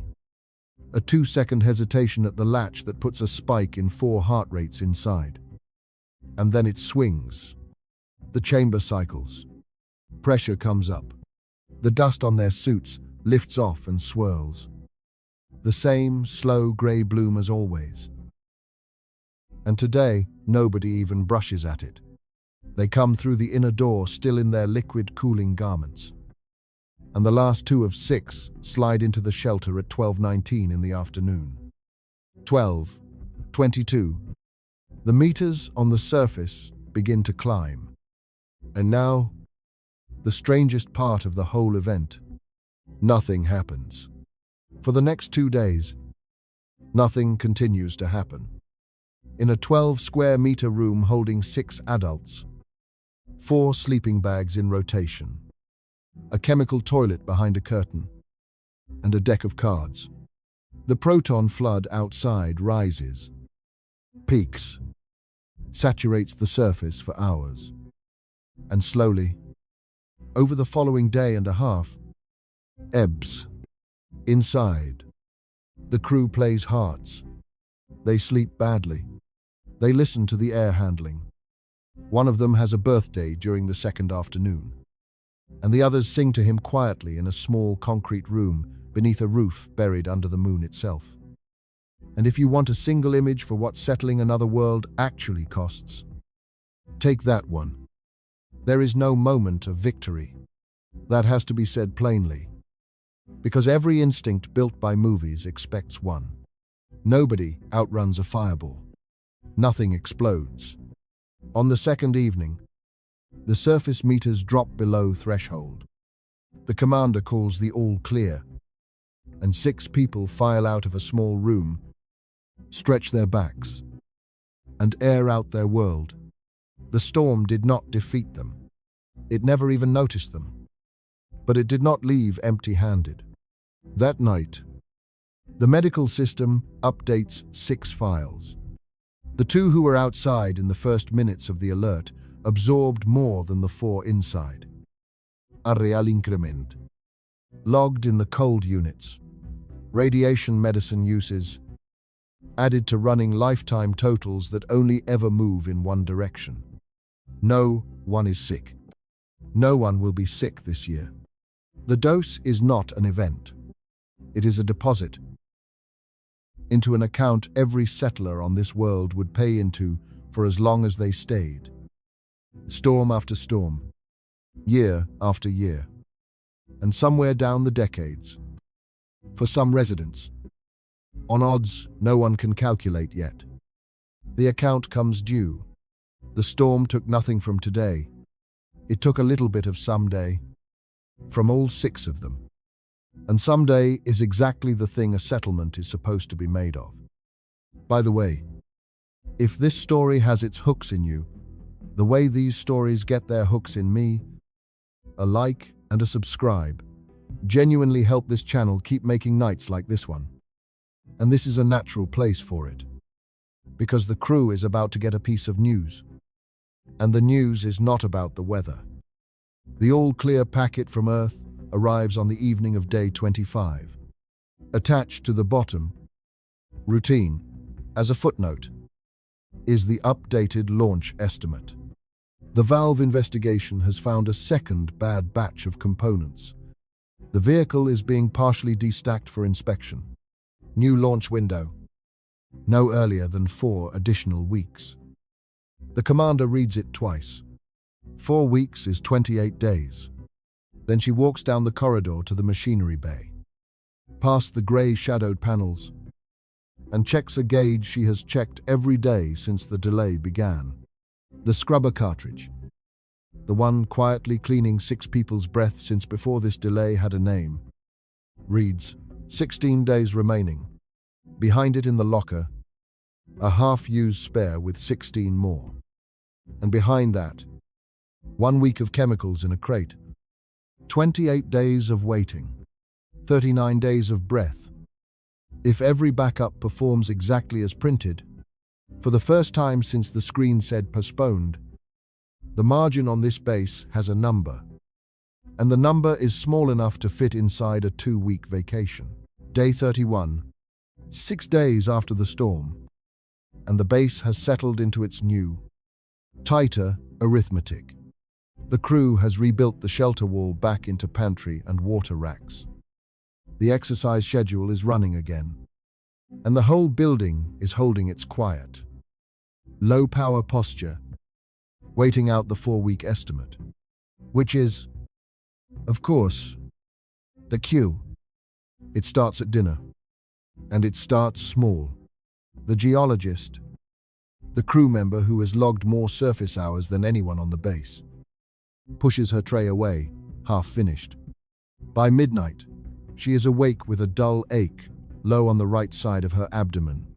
By 4 in the morning, the ache has focused itself into a point, and there is a fever riding with it. Low, but climbing.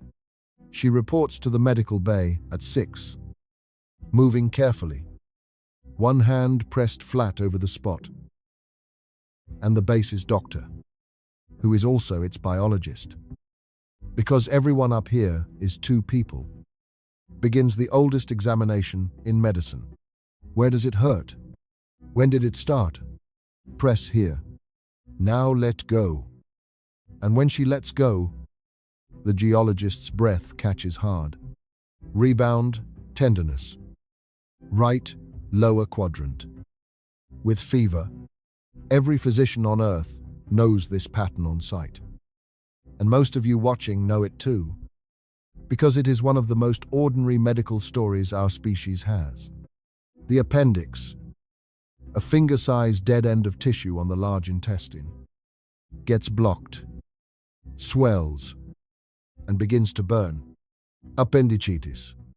On Earth, it is a few 100,000 cases a year in America alone. A condition so routine that it is almost a rite of passage. An ambulance, a scan, a surgeon, 3 small incisions, and the patient is home in 2 days complaining about the hospital food. Routine. Solved. A century of practice. Now, watch what happens to this exact same illness when you move it 250,000 miles. The doctor's first problem is that he cannot fully trust his own eyes. The base has an ultrasound, a good one, and he uses it. And the images on his screen have to be read through a filter no medical school teaches. His patient's body has spent 8 months adapting to 1/6 gravity. Fluid sits differently in her tissues. Organs ride slightly differently in a body that weighs 1/6 of what it weighed in training. The reference images in the diagnostic library were all taken from patients lying in Earth's gravity. And the differences are subtle. And subtle is exactly where diagnosis lives. He is reasonably sure he is looking at an inflamed appendix. Reasonably sure. On a world with no second opinion. Actually, that is not fair. There is a second opinion. It is sitting in Houston. And this is where the distance stops being a number and becomes a presence in the room. The doctor uplinks the scans and the vitals. And the consult that comes back is sharp and thorough. The finest specialists on Earth studying his patient's imagery. But a conversation with a 3-second round-trip delay is a conversation with furniture in it. And more to the point, Houston can advise. And Houston cannot touch. Every gloved hand that will ever touch this patient is already on the moon. The entire surgical staff of this world consists of one man. And the entire operating theater is a fold-down table. And the anesthesia options are a shelf, not a department. So the doctor and the commander and Houston stand at a fork with 3 roads. And I want you to walk each one, because this fork is the real subject of this chapter. And no road leads anywhere good. Road 1. Operate. Perform the first surgery in the history of the moon. On a fold-down table. With a surgical kit chosen years ago by a planning committee. With the nearest backup surgeon 3 days and 1 grounded rocket away. And the unknowns stack up fast. Anesthesia dosing tables were written for Earth bodies. His patient's blood volume and drug response have been quietly reshaped by 8 months of lunar living. The same slow adaptation from Chapter 8. Now showing its second face. Nobody has ever put a low-gravity adapted human under general anesthesia. Nobody has ever cut one open. He would be performing a routine procedure on a patient no doctor has ever met. The first member of a population medicine does not have a textbook for. Road 2. Evacuate. The base keeps an ascent vehicle for exactly this kind of nightmare. The lifeboat. 3 days to Earth. And the ride is the problem. Launch acceleration. Then days of weightlessness with an abdomen threatening to rupture. Then re-entry.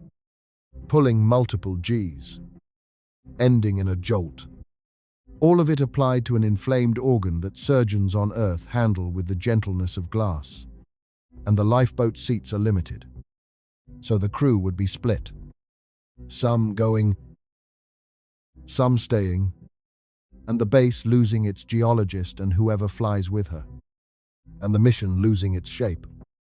All for an organ the size of a finger. Send here. And the trip itself might burst the thing halfway home. In weightlessness, where an emergency surgery is not merely difficult, but close to undefined. Road 3. Wait. Treat with antibiotics and hope. And here the story reaches back and picks up a thread from Chapter 1. Because you have seen this base's medicine cabinet. The doctor pulls up the pharmacy inventory. And the antibiotics he needs are there. The strong intravenous ones. Stocked. In date. He counts the vials. And then he does the thing everyone on this base now does with every number. He divides it by an unknown. A full course for this treatment path. With a reserve, in case the first course fails. Against a supply line whose next launch reads no earlier than late this month. The math closes. Barely. With almost nothing left over for the next patient.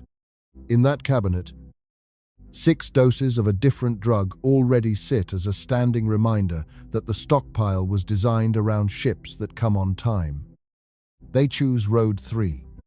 It is worth being honest that this is also what would likely happen at an Antarctic station, or on a submarine, or on the space station.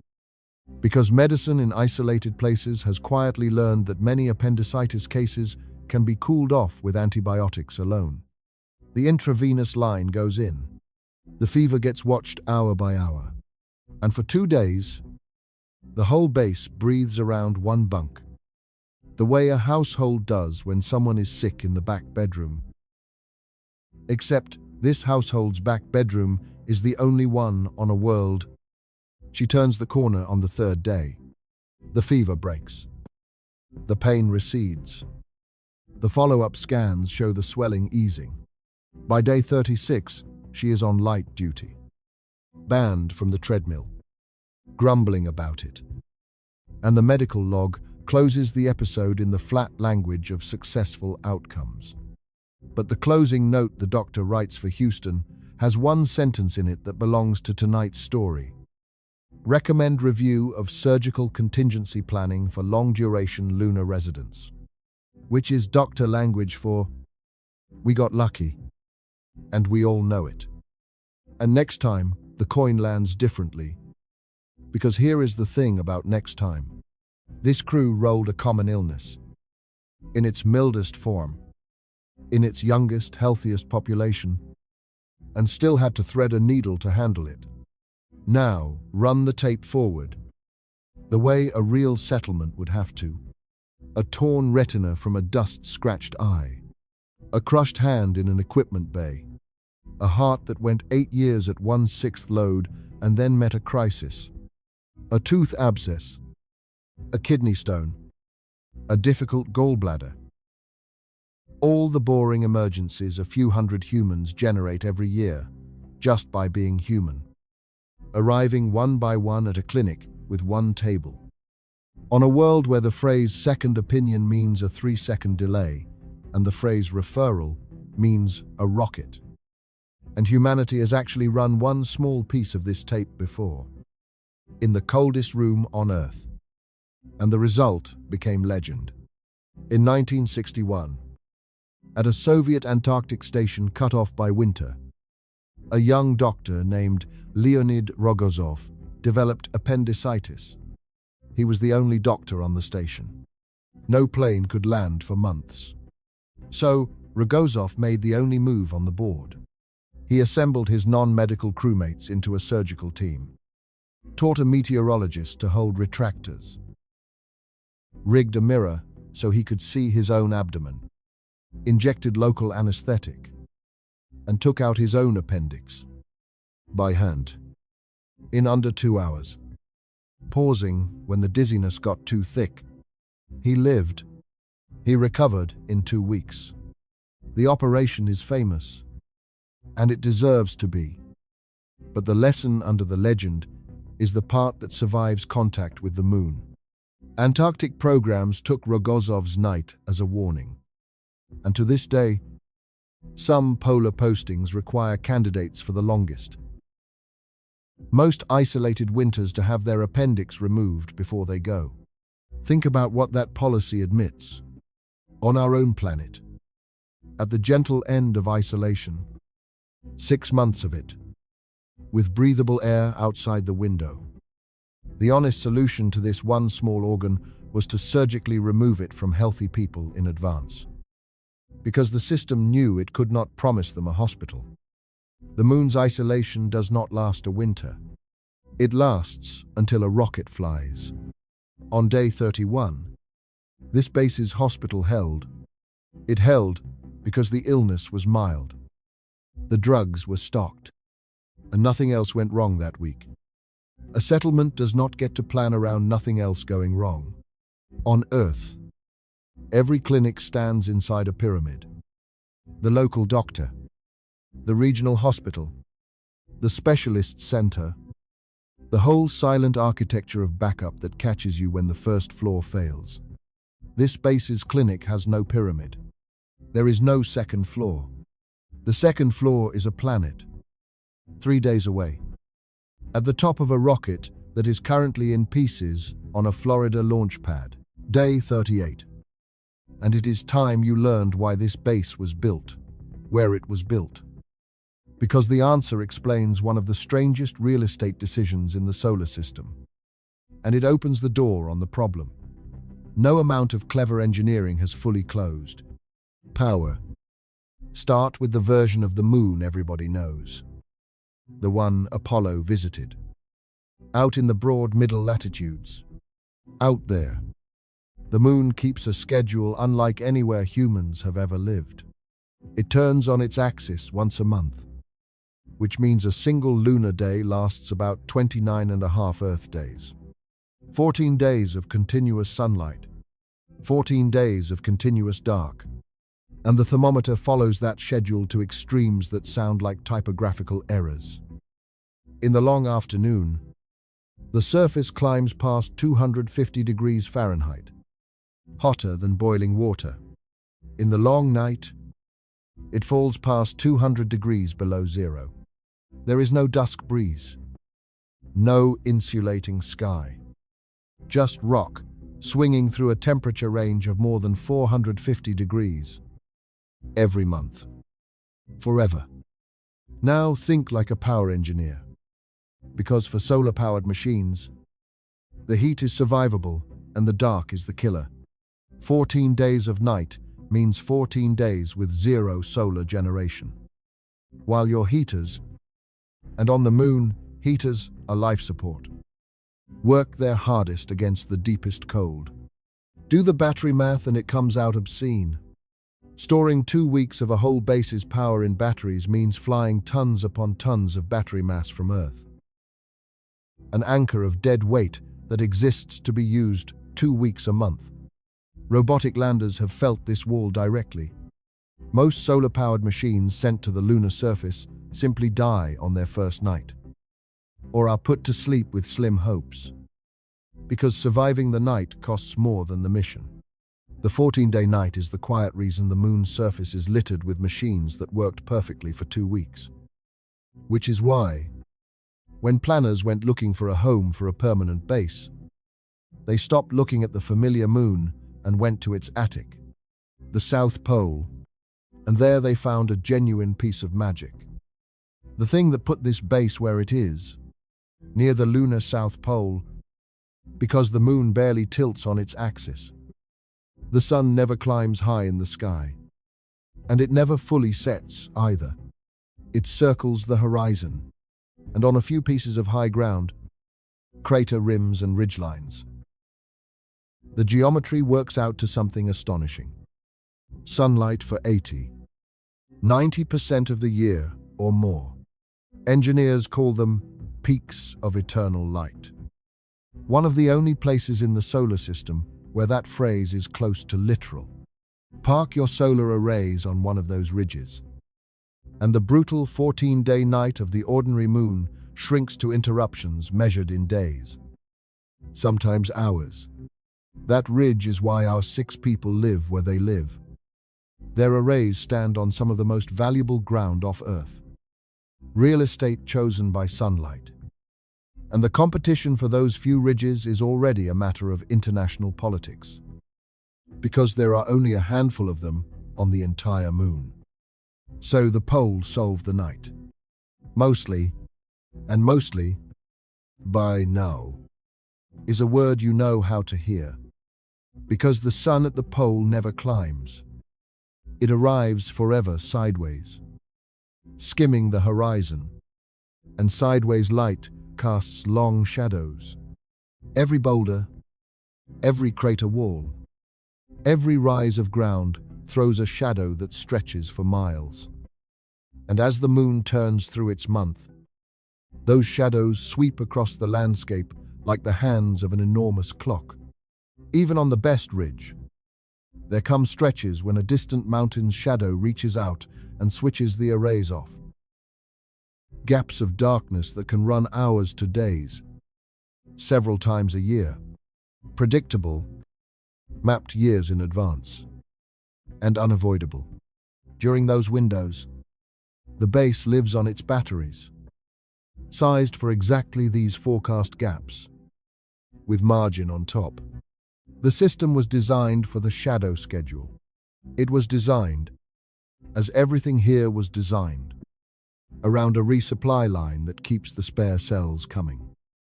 And there is one more face to sideways sunlight. And it is the coldest fact in tonight's story. If the high ground at the pole gets nearly eternal light, ask what the low ground gets. The floors of the deep polar craters, pits the sun's horizon, hugging rays can never reach down into, have been in darkness for billions of years. 14 days of night is the ordinary moon. This is permanent night, geologic night. And in that night, some of the coldest natural temperatures ever measured in the solar system. Floors sitting hundreds of degrees below zero, colder than the surface of Pluto. A short drive from our crew's sunlit ridge. Hold that image. The brightest and darkest places on the moon, sitting side by side at the pole. Next chapter, we are going down into those craters, because the darkness is hiding something this whole settlement dream depends on. But first, finish the power story, because it has an ending.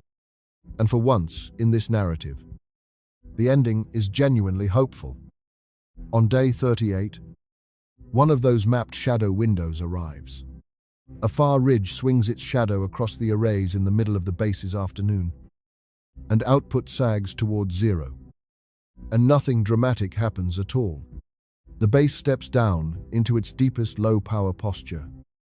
The batteries take the load. The crew defers the laundry cycle and the big bake in the galley. And for 31 hours, the building runs quiet and dim. And then the light comes back. Routine. Rehearsed. Almost boring. The only difference this time is that everyone is aware, without saying it, that the battery reserve now protecting them is another consumable. Another number in the inventory. Cells that age and degrade and get replaced. On a schedule. From a warehouse in Florida. And one more number rode through the dark with them. During a low-power window, the scrubber loop runs at reduced flow, and the crew spends more hours resting to breathe less. The cartridge gauge, when the lights come back up, reads 3 days remaining. The half-used spare is next in line, and the crate of chemicals behind it. And a launch estimate that still says late this month. Nobody comments. The commander just moves the cartridge swap onto tomorrow's schedule. Between breakfast and the water system check, like any other chore. Here is the hopeful part, because this chapter has earned one. Of all the dragons in tonight's story, this one, power, is the dragon engineers are least afraid of. Because the answer to it already exists and has existed for decades. A nuclear reactor does not care about the 14-day night. It does not care about shadow schedules or dust on panels or the angle of the sun. A compact fission reactor, buried beside a base, delivering steady kilowatts around the clock for 10 years without refueling, turns the entire power problem from a survival question into a plumbing question. This is old technology at heart, proven in submarines and satellites. And NASA has an active program, Fission Surface Power, working toward exactly this machine for exactly this purpose. A 40-kilowatt class unit designed to run a decade on the lunar surface, with the stated goal of having such systems ready for the era when outposts become permanent. Sunlight got humanity to the moon's door. Fission is how anyone actually moves in. The engineering community regards this as buildable, fundable, and near. And for one problem on tonight's list, that is a sentence worth savoring. Of everything in tonight's story, Power is the problem the engineers are least afraid of. Keep that sentence somewhere safe. It is the last time tonight you will hear one like it. Day 39 begins with a chore, and the chore deserves one quiet paragraph before we go anywhere else.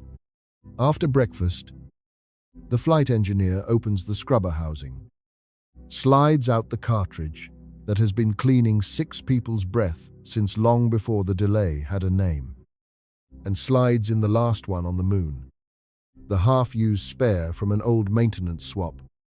16 days of life left in its beds. The old cartridge goes into a storage bag. Spent. The crate of emergency chemical canisters moves one shelf closer to the door. Nobody makes a speech about it. The whole operation takes 11 minutes.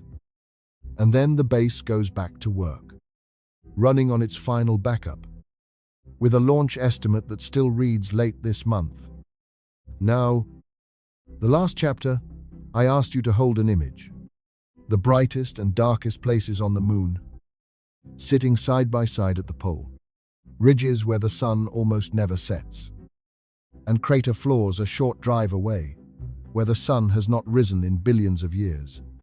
Today we go down into the dark ones, because at the bottom of those craters lies the most important substance on the moon. The thing every settlement blueprint ever drawn quietly leans on. And the story of how it got there is one of the strangest in the solar system. Here is the story. For 4.5 billion years, comets and water-rich asteroids have been hitting the moon. Every impact splashed water vapor across an airless world. And almost all of it was lost immediately, split apart by raw sunlight, blown away into space.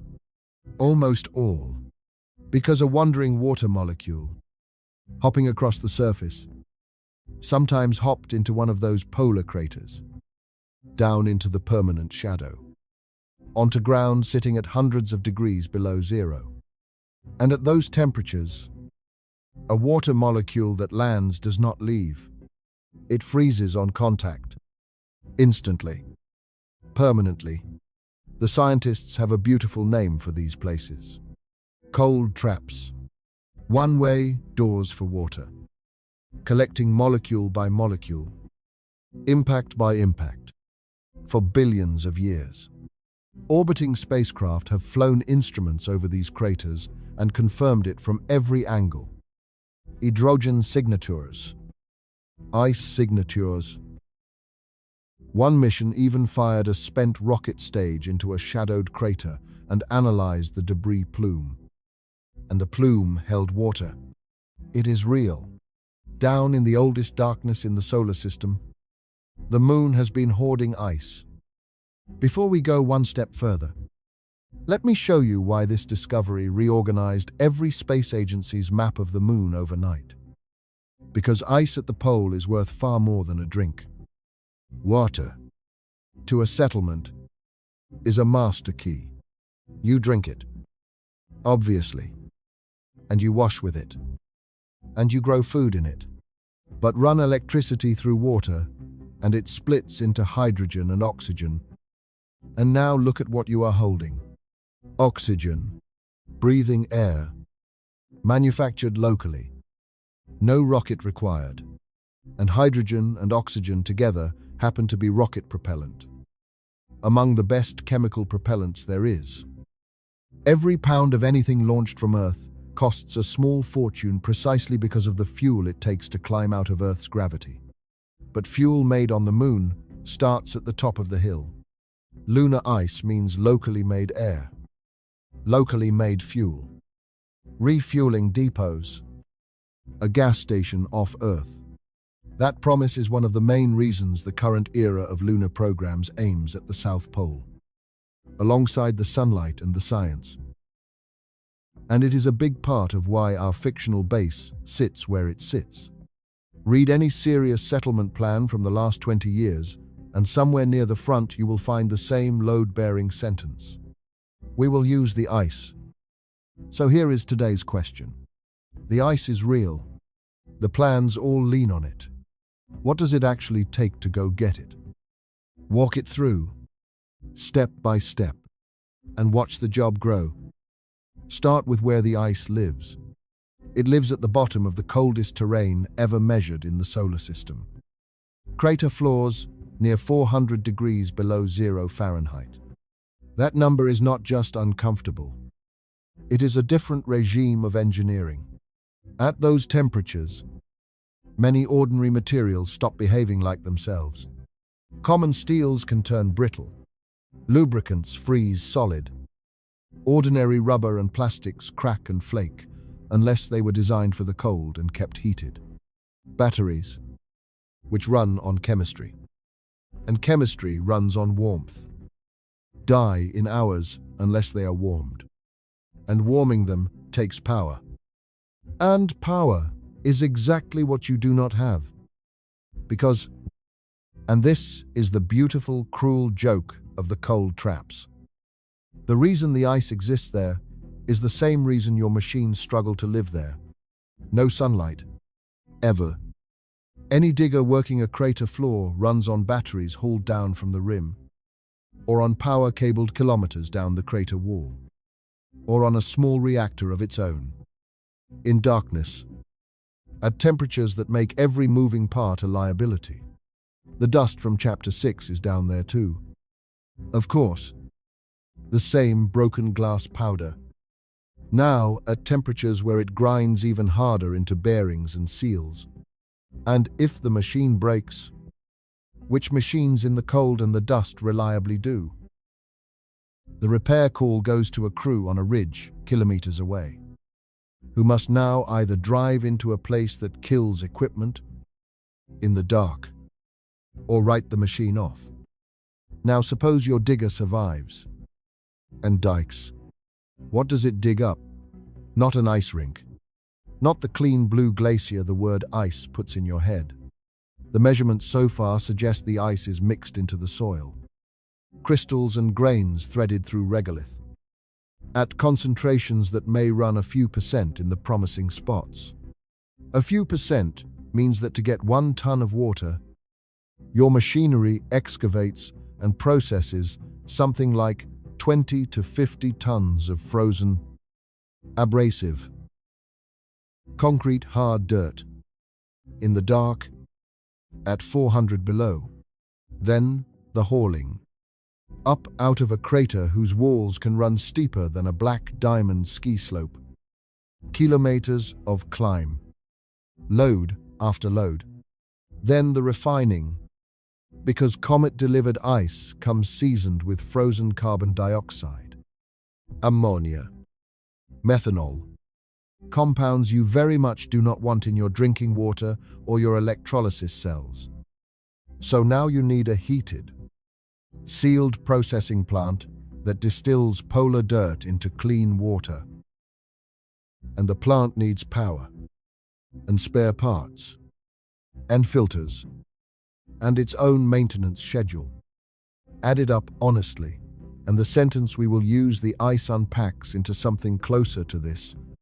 We will operate a permanent industrial mine, in cryogenic darkness, staffed by machines we cannot easily reach, feeding a chemical refinery.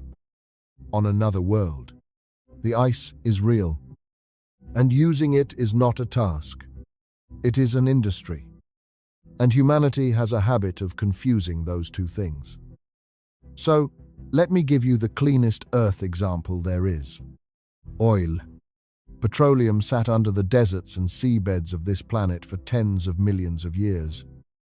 And for nearly all of human history, it was worthless sludge that occasionally seeped out of the ground and annoyed farmers. People knew it was there. Knowing did nothing. Oil only became power and light and wealth after our species built the industry. The drills, the the pipelines, the refineries, the tankers, the whole planetary machine. And building that machine took generations of engineering and staggering amounts of capital. With free air, friendly temperatures, and a hardware store in every town. A resource is not a supply. A resource plus an industry is a supply.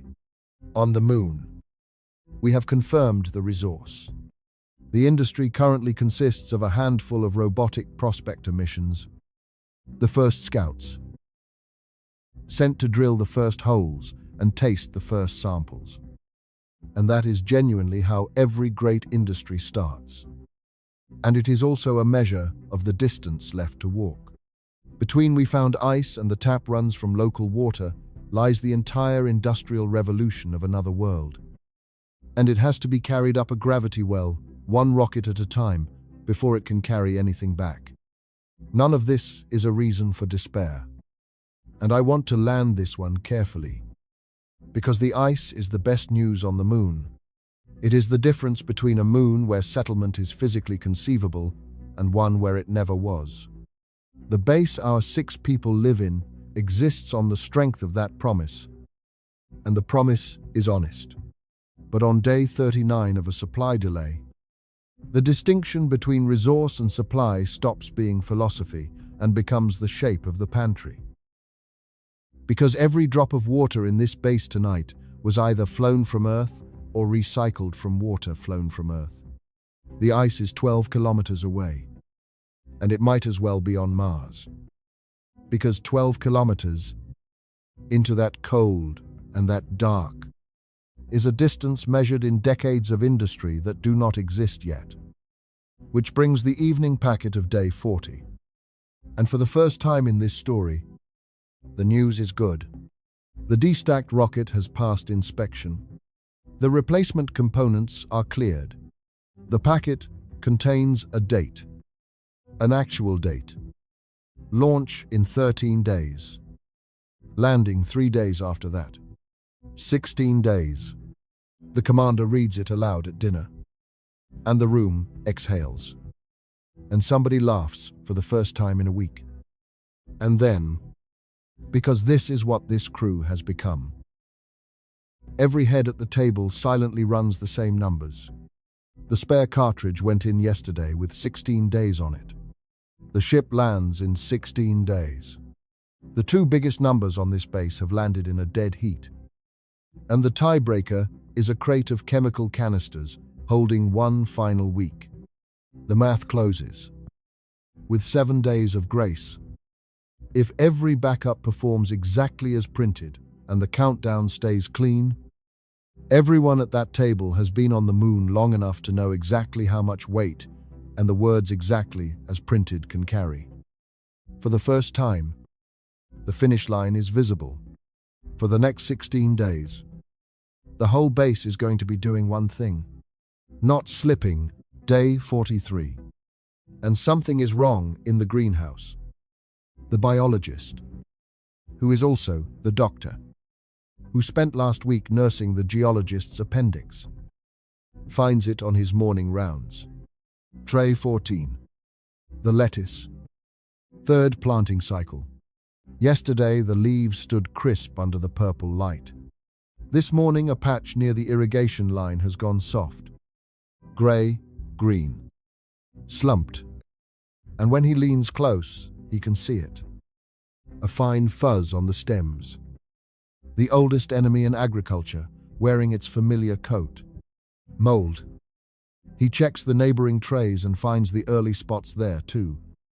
Freckles of grey on 2 more plantings. Something is loose in the garden. And in a sealed building. Loose is a serious word. His first question is the one that matters. Where did it come from? The Moon is the most sterile ground any farmer has ever stood on.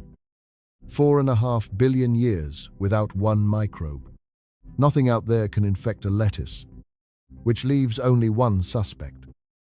And it is the one that has been in every chapter of this story.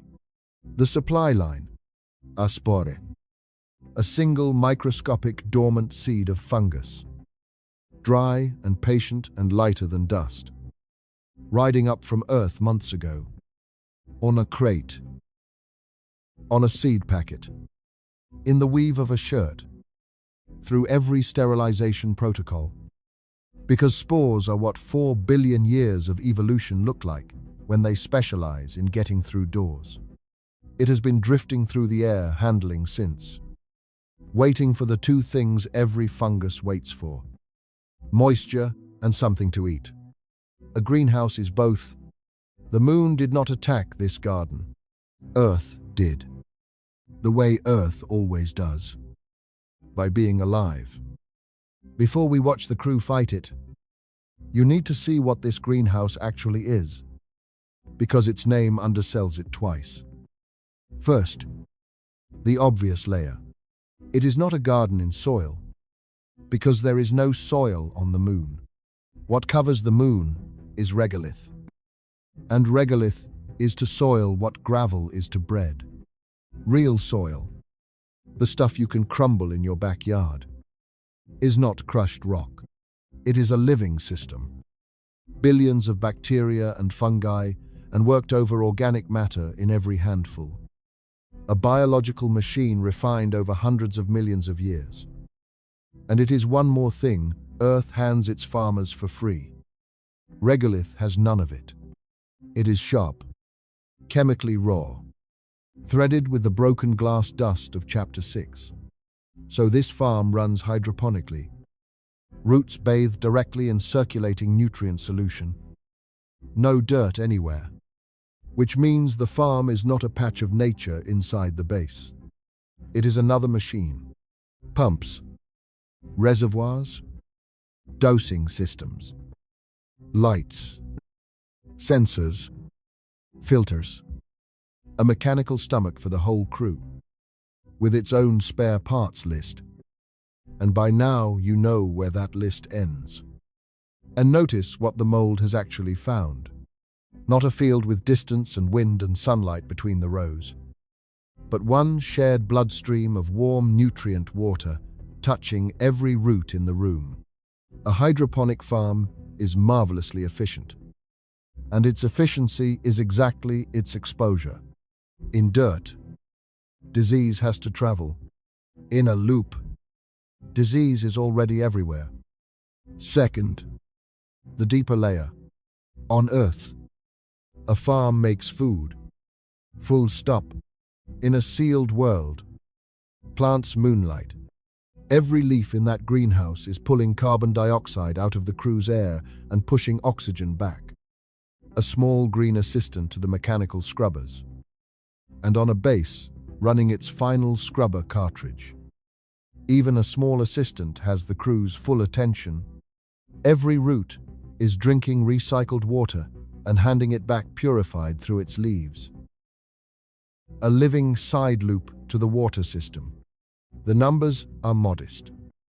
A few percent of the base's totals. We established that honestly in earlier chapters. But this base, on day 43, is a base living on margins, counting 7 days of grace against a 16-day wait, and in margin country. The greenhouse is not decoration. It is the only system on the moon that makes food, cleans air, and polishes water at the same time.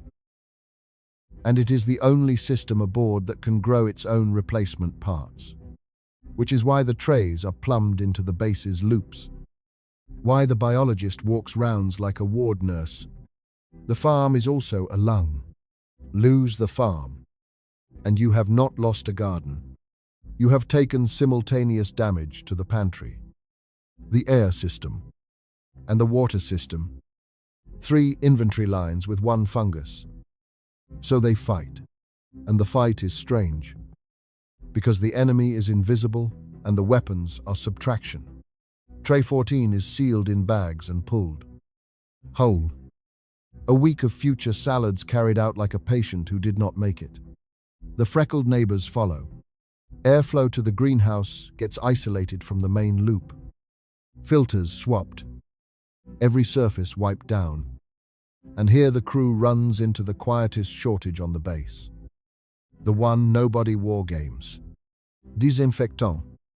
The cleaning supplies. The gloves. The filter media. All consumables. All inventory. All being spent a month early on an enemy nobody listed. Meanwhile, The biologist noses the remaining plantings like a bloodhound, because in a sealed atmosphere, even the smell of mold is data. And for 3 days, the greenhouse holds its breath. They win. Mostly, and by now, you know how to hear that word. The mold stops spreading. The healthy trays stay healthy, but a quarter of the garden is in sealed bags. The fresh food calendar has a hole in it, measured in weeks. And the biologist's report to Houston is honest about the accounting. Contained, not eradicated. Spores do not surrender. Somewhere in the ducting, in a siam, on a seed, the enemy is dormant again, waiting for moisture and inattention. A permanent resident, now, like the grey dust. One more thing that came through the door and will never fully leave. And if you want to know how big this small skirmish can get, history has already run the full-scale version, and you have been inside the building where they ran it. Go back to Biosphere 2, the glass world in the Arizona desert. The oxygen crash was the famous disaster, but the farm was the daily one. Their crops ran short season after season. Pests and crop failures on top of grey Arizona weather. And 8 adults spent 2 years planting, tending, harvesting, and processing food nearly every day of their lives. Professional scientists turned subsistence farmers, and they were hungry anyway, losing weight for months on end. Inside a paradise with free sunlight, free rain, real soil, earth gravity, and honeybees. That was the best sealed farm humanity ever ran. And it kept its people alive, and it kept them hungry.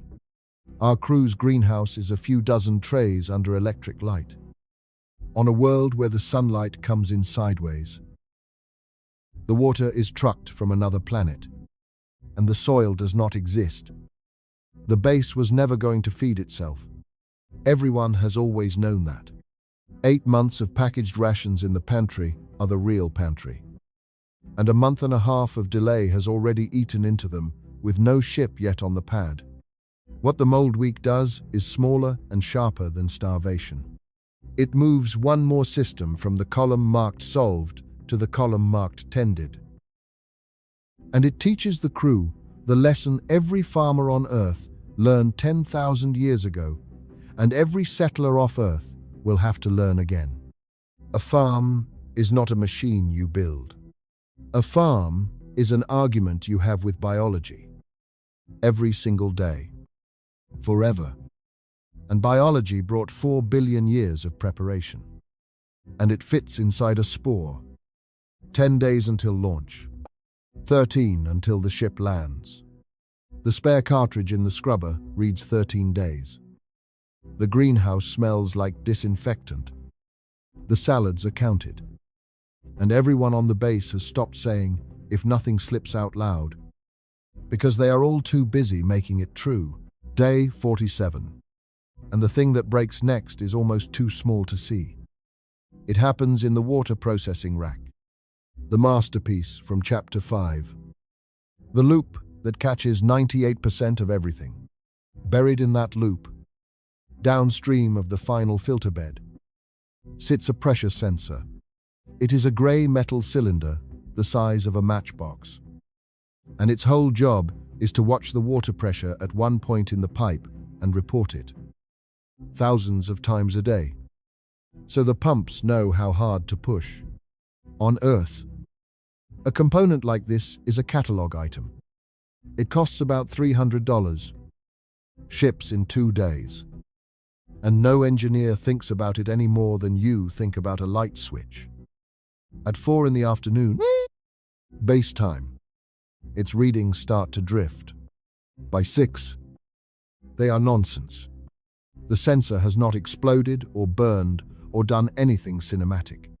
Some junction inside it, some hair-fine weld or membrane, has simply worn out, the way small components do, and it has begun to lie. and a control loop fed by a lying sensor makes lying decisions. So the flight engineer does the safe thing. She shuts the water processor down and goes to the spares locker. Now, this story has a happy ending, and I'm going to give it to you right away so we can talk about what actually matters. There is a spare. Tfu. In fact, the swap takes 90 minutes. The loop comes back up clean, and the log entry is 4 lines long. The base is fine, but standing at the locker with the dead sensor in her palm, the flight engineer does something worth watching. She turns it over, this $300 cylinder, and reads the tiny print on its housing. And tonight, so do we. Because this little object is about to answer the biggest question in this whole story. Everyone always asks whether a moon base can find water, make oxygen, grow food. Chapter after chapter, we have asked it too. But a civilization is not made of resources. A civilization is made of objects. Tens of thousands of kinds of them. And the real question, the one that decides whether humans ever truly live off Earth, is this one. Where do the objects come from? So let's trace a sensor like this one home. Follow the supply chain backward, link by link, like following a river to its springs. The stainless steel body comes off precision lathes in a machine shop, maybe in Ohio, maybe Michigan. Cutting steel, smelted from ore mined on 2 continents. Inside it sits a silicon sensing element, a chip of crystal thinner than a fingernail. And a chip like that is born in a semiconductor plant, most likely in Taiwan. A building that costs over $20 billion to construct, where the air is filtered to 1,000 times cleaner than a hospital operating room. Because a single dust mote lands on a wafer like a boulder. The circuits on that chip get printed by lithography machines that only a small number of specialized companies on Earth know how to build. Machines with over 100,000 parts of their own. Drawing on optics ground in Germany and software written on 3 continents. The sensing membrane rides on a specialty adhesive of the kind chemical firms spend a decade perfecting. The signal wires are copper, likely pulled from mines in Chile, refined in smelters the size of small towns. The O-ring sealing the housing is a synthetic rubber compound of a family invented for the space program itself. Even the solder holding the joints has a pedigree. Tin and silver alloyed to a precise recipe. Because certain plain tin finishes can sprout microscopic conductive whiskers over time. A metallurgical quirk that has killed satellites. So, spacecraft electronics get their solder chosen, the way surgeons choose their steel.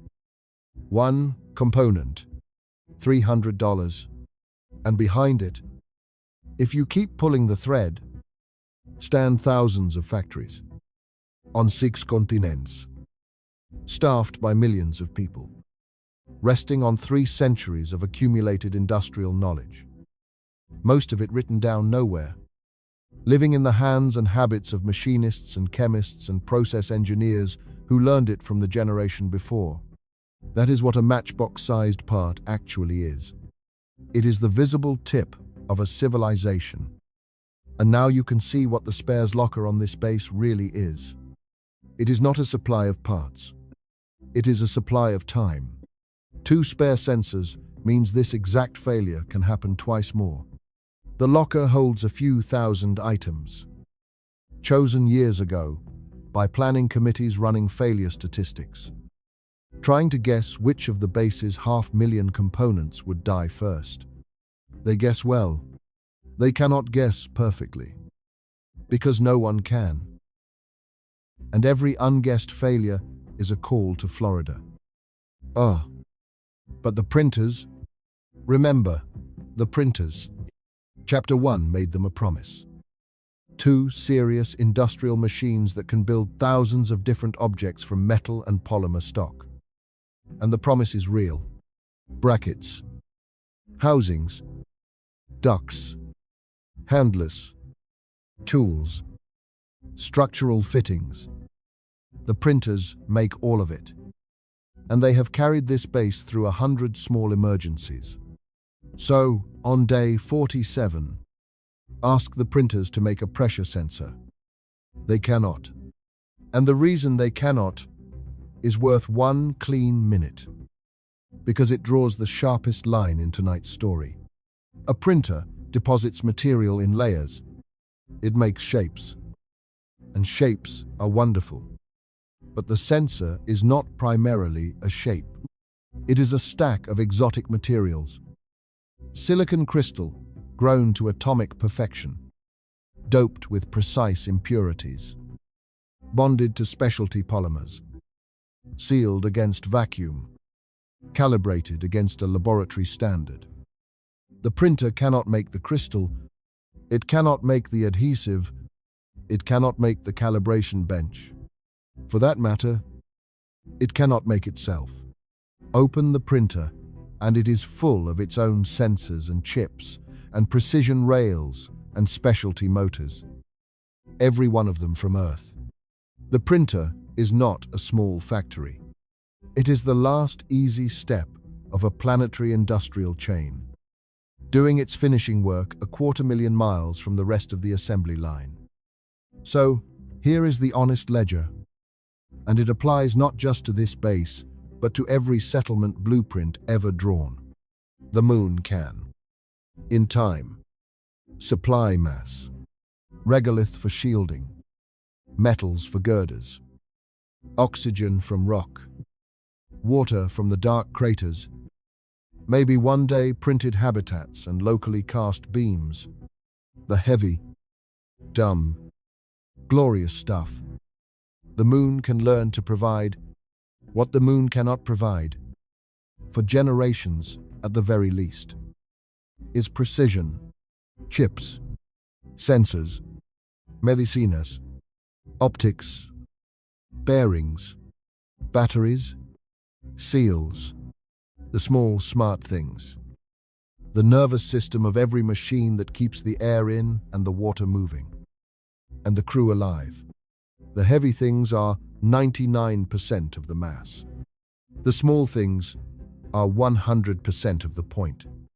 A settlement can mine ice all day and still die for want of a part the size of a matchbox. Because self-sufficiency is not a warehouse you fill. It is a civilization you compress. And nobody has ever compressed one. There is a term of art buried in the agency studies. Spoken quietly. The way engineers speak when they are being honest. Cannibalization.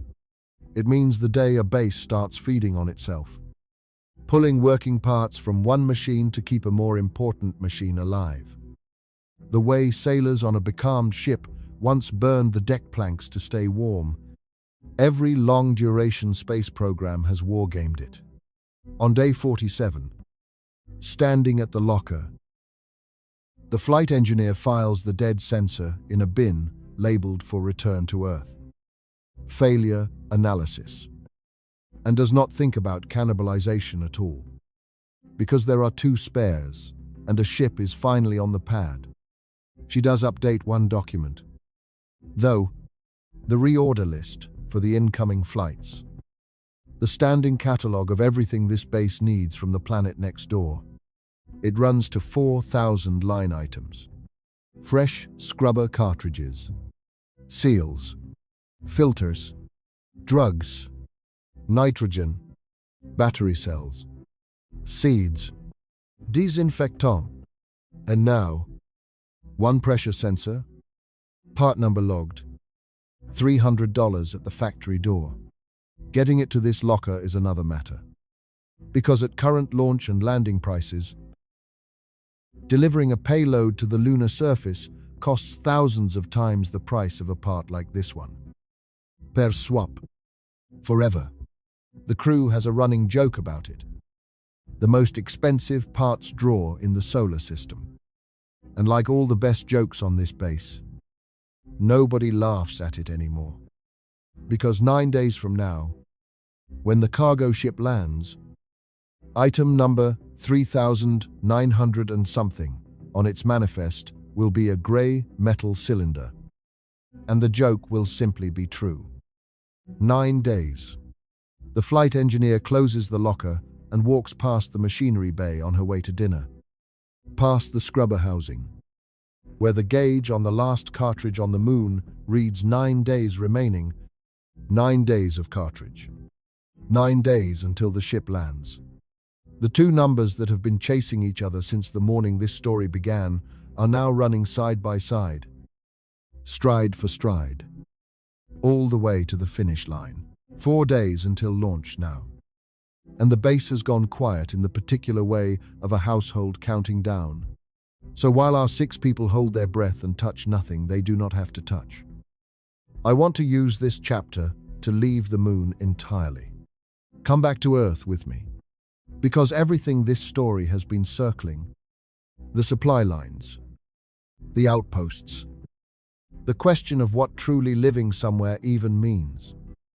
Our species has already run this experiment once, at full scale, for over a century, and almost nobody thinks of it that way.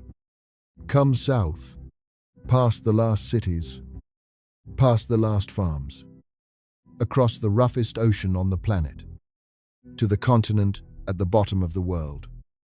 Antarctica is the closest thing Earth owns to another planet. It is 1.5 times the size of the United States. And it is a desert of ice, averaging more than a mile thick, where winter temperatures inland fall past 100 degrees below zero and the wind can run over 150 miles an hour.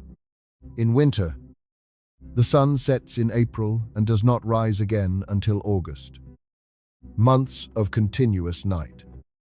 And the last plane out leaves in February. Because past a certain cold, aircraft and rescue logistics simply stop working. Whoever is on the ice in March is on the ice until spring. No matter what happens. It is, by every measure, the harshest address on this world. And humans went anyway. Because humans always go. The first parties wintered over more than a century ago. In wooden huts you can still visit, preserved by the cold, with the tins still on the shelves. Since then, our species has thrown everything at that continent. Today, around 70 research stations stand on the ice, run by over 30 nations. In the southern summer, the population swells to several thousand people. In winter, about 1,000 hardy souls stay through the dark. The biggest American station, McMurdo, is a genuine little town. Dormitories, a firehouse, a chapel, a coffee house, its own airfields, over 1,000 residents in season. There are gyms down there, and greenhouses, and holiday parties. People have lived full years on the ice, over and over, generation after generation, for more than 100 years. Now here is where the story turns. And this turn is the whole reason we came south. In 1977, the government of Argentina, pressing its territorial claim, flew a pregnant woman named Silvia Morello de Palma to its Esperanza station on the Antarctic Peninsula.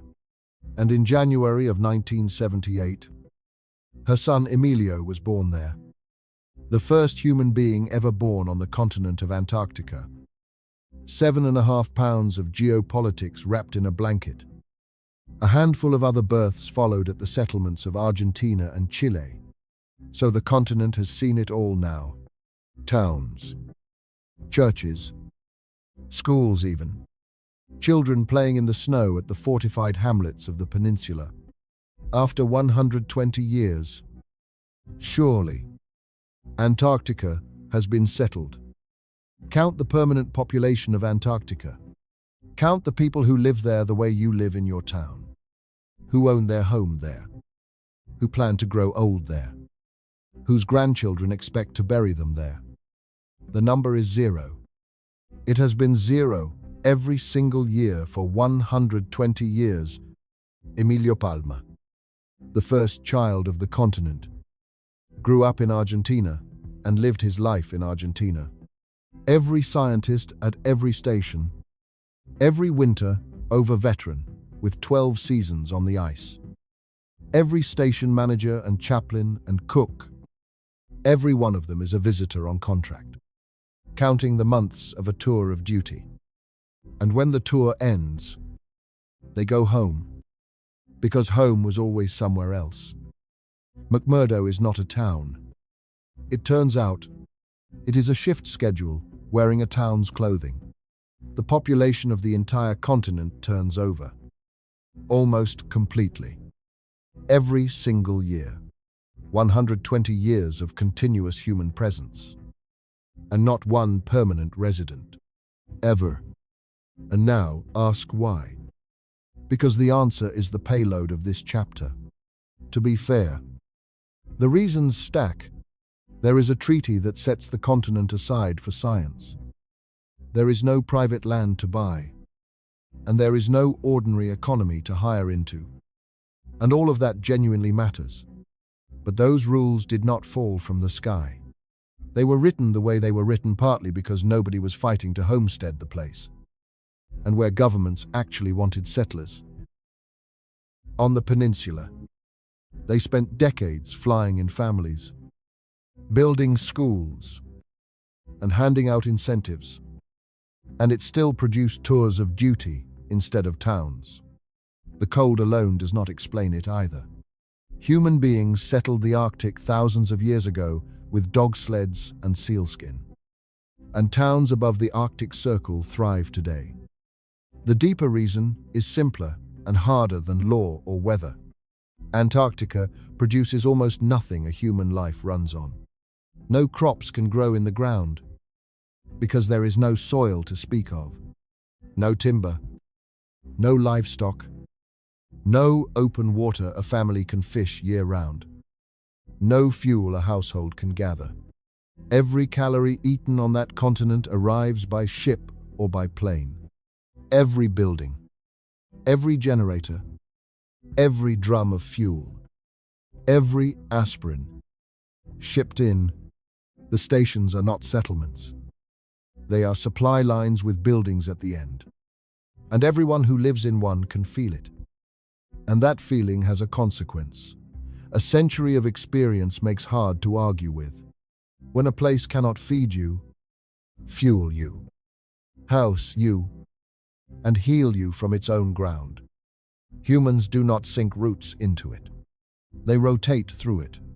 Presence, it turns out, is easy. 120 years of it. No problem. Belonging is a different substance entirely. And it grows only where the land itself carries its share of the weight. Now, hold Antarctica up next to the moon. And be honest about the comparison. Because this is the part that should raise the hair on your arms. Antarctica, the place that has said no to settlement for a century, gives its visitors the entire life support layer of Earth for free. Walk out any station door into the worst storm of the winter, and you can breathe. Unlimited air at full pressure. No machine required. The ground does not shred lungs. The sky blocks the radiation. Gravity holds every skeleton at full strength. And the water problem is solved by melting the landscape itself. A medical catastrophe is a plane ride from a hospital for most of the year. The supply ships cross an ocean in weeks for the cost of ordinary shipping. Antarctica is the exam with the answers printed in the margin. Every single thing that makes it barely livable. The moon deletes. The free air, gone. The free pressure, gone. The free radiation shield. The free gravity. The drinkable landscape. The breathable emergency exit. Gone. Gone. Gone. Then the moon adds its own inventions. The vacuum, the dust made of broken glass, the 14-day nights, the storms from a star, and it moves the resupply run from an ocean crossing to a rocket launch, and multiplies the shipping cost by 10,000 times or more. Antarctica is not a perfect model of the moon, and one continent is not a prophecy. But it is the longest-running record our species owns of what happens when humans hold ground that cannot hold up its end of the bargain. And the record reads, 120 years of presence. 0 years of belonging. We have been taking the easy version of this test since before airplanes, with the answer key open on the desk, and we have never once passed it. The moon is not offering a harder version of that test. It is offering the same test, with the air removed. Back on the base, on the evening of day 49, the commander signs off the daily report and adds the line she has added every night this week. All systems nominal. Launch -4 days. Somewhere under the fluorescent hum. The last scrubber cartridge on the moon is counting through its final week. 7 days on the gauge. A greenhouse is smelling faintly of disinfectant. A spares locker is holding 1 fewer sensor. And 6 people who all, every one of them, plan to grow old somewhere with a sky, are keeping a machine alive together and calling it, out of habit and affection and necessity, home, day 51, 2 days until launch. And tonight, for once, the base is not the story. The story is a conversation happening 250,000 miles away, in a conference room in Houston, and our crew will not hear about it for months. But it belongs in this chapter, because it is the conversation this entire night has been walking toward. The meeting is about the next phase.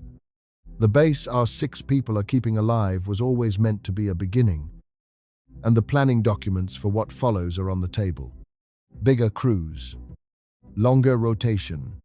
Eventually, the word the documents handle with tongs, permanence. And somewhere in the second hour, a flight surgeon asks the question that stops the room. Before we plan 20-year residencies, she says, can anyone tell me what 20 years of lunar gravity does to a human being? The room is full of the smartest aerospace physicians alive. And the honest answer to her question is silence. Because the answer does not exist. So tonight, let's do what that room had to do.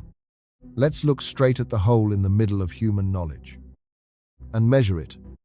The hole has 3 levels, and each one goes deeper than the last. Level 1, the adult body. Over years, you already know the setup from Chapter 8. Bone and muscle and heart hold their shape because Earth's gravity demands it. And at 1/6 demand, the body quietly renegotiates. You know the space station numbers. 1 to 1.5% of bone per month in weightlessness, fought to a slower loss with 2 hours of daily exercise. You know that nobody can say where between 0 and 1 the moon's 1/6 falls on that curve. Because the entire human experience of lunar gravity totals about 300 hours of surface operations. Some 600 person-hours, spread across 12 men. Here is what that ignorance turns into when you stretch it across a career. Our 6 crew members are on a roughly 2-year rotation. And for 2 years, the medical models say they will most likely be fine. Recoverable.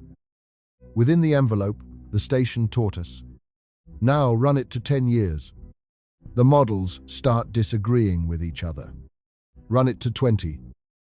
A working lifetime. The length of residency a real settlement implies.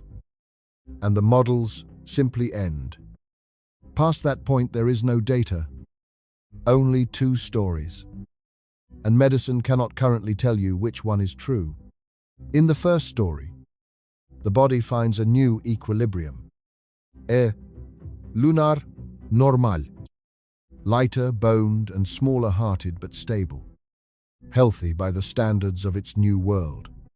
In the second story, there is no flaw, and the loss just keeps compounding politely downward, year after year, until an ordinary fall in a corridor becomes a shattered hip at 50.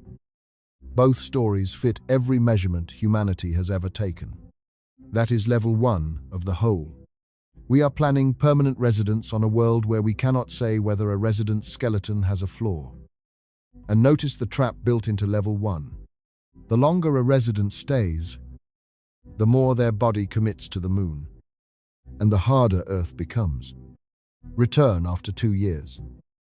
And recovery is a documented, difficult, doable road. Return after 20.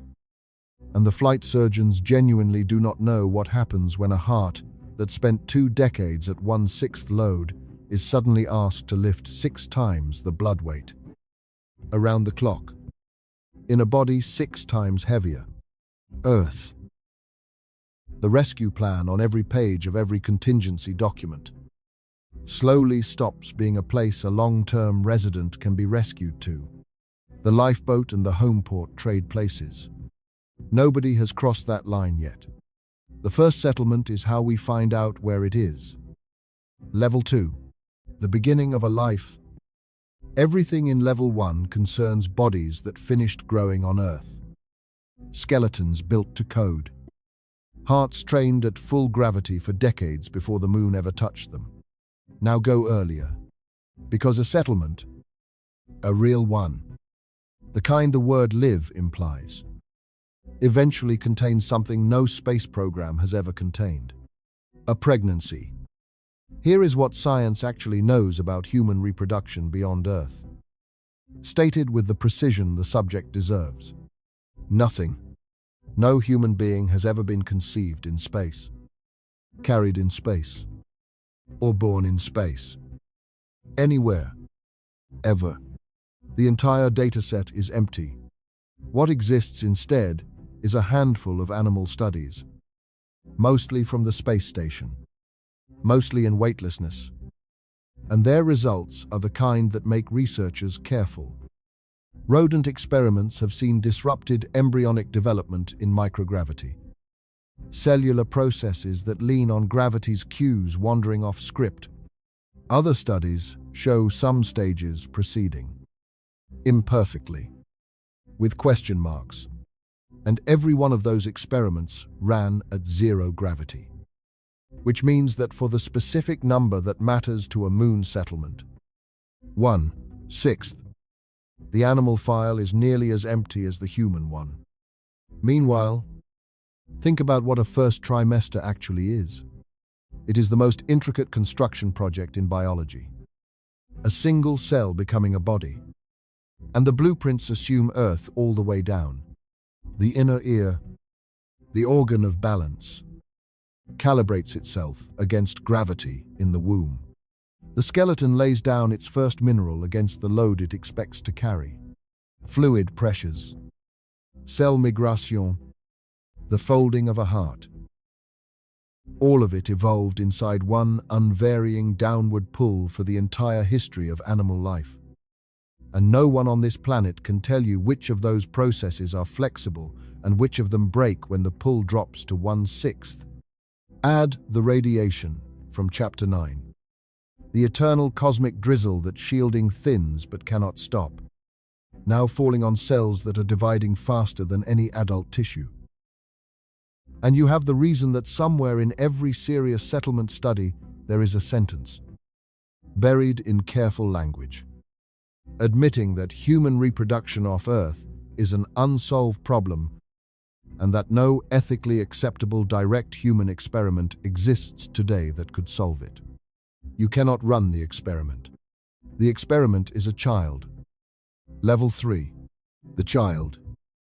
But suppose it happens anyway. Suppose that someday, in some settlement decades from now, planned or unplanned, A child is conceived on the moon, carried under 1/6 gravity behind regolith walls, and born healthy into the corridor light. Push past levels 1 and 2. Grant every optimistic assumption, and look at what waits on the far side. Because level 3 is the strangest and quietest of them all. That child's body would be built by the moon, not adapted to it. The way her parents' bodies adapted, but constructed under it. From the first cell, bones mineralized against 1/6 load. A heart sized and plumbed for 1/6 work. Balance organs tuned from the womb to a gentle world. She would be, in the most literal physiological sense, the first native, healthy by every local measure, perfectly fitted to her home. And then one day she looks up. There is a blue disk in the black sky over the base. The world, every voice on every screen comes from. The world holding her grandparents. The oceans. The forests. Every other member of her species. And the honest answer to the question she will eventually ask, can I go there, is that nobody knows. And there are sound medical reasons to fear. The answer is no. Her heart has never practiced against 6 times its load. Her bones have never carried 6 times her weight. For here, Earth is not home. Earth is a high-gravity planet she was not built for. A place where her own ancestral world might press her to the floor. Her parents emigrated, and could, at a cost, return. She cannot return to a place she has never been.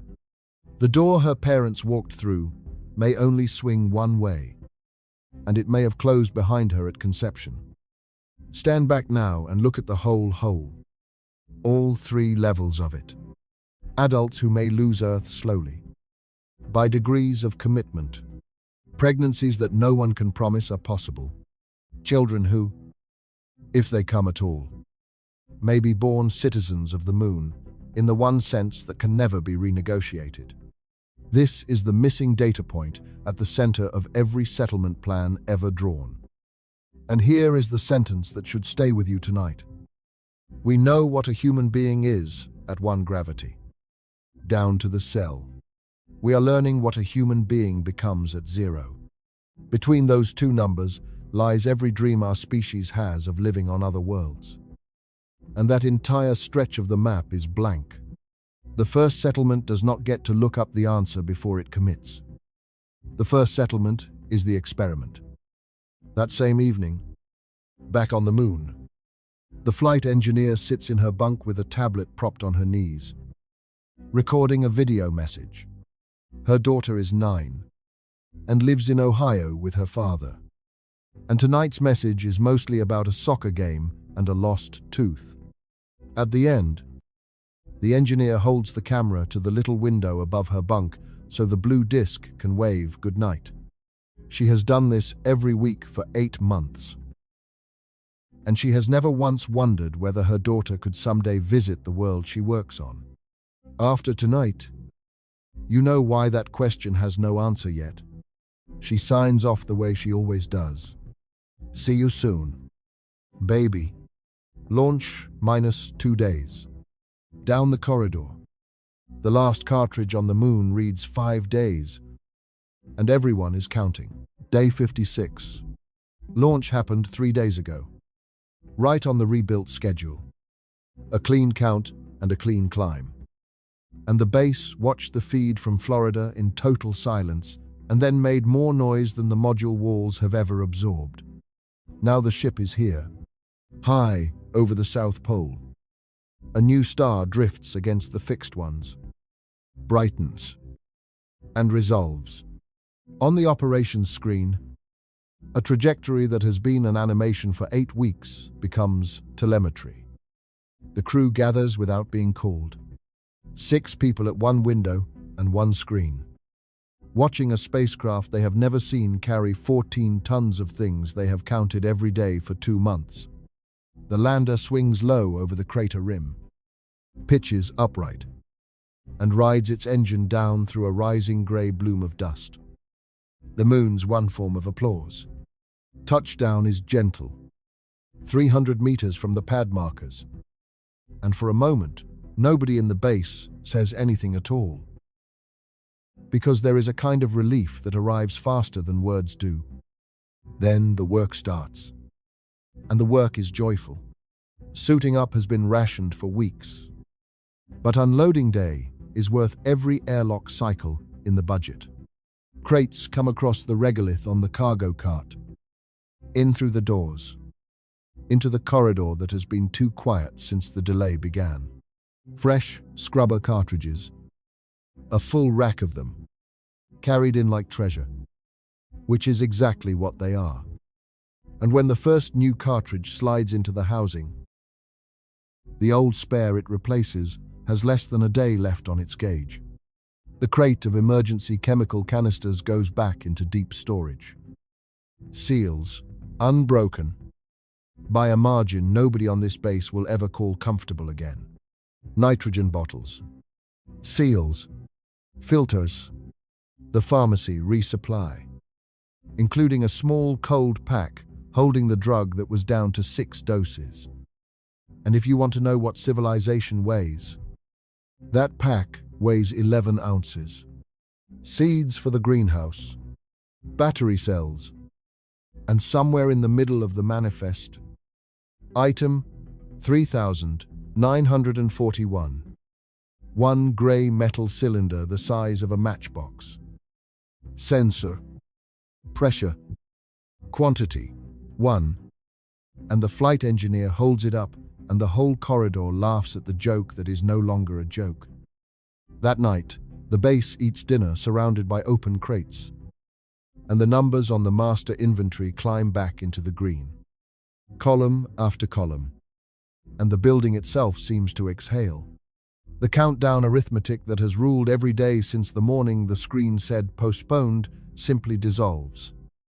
Replaced by numbers. Nobody needs to check before breakfast. 56 days. And the crisis is over. And here is the strangest thing about it. By every standard a news broadcast knows. Nothing ever happened here. Nobody died. Nothing exploded. No dramatic rescue. No last-minute miracle. A shipment was late. And then it came. On Earth. That is not even a story. You know better now.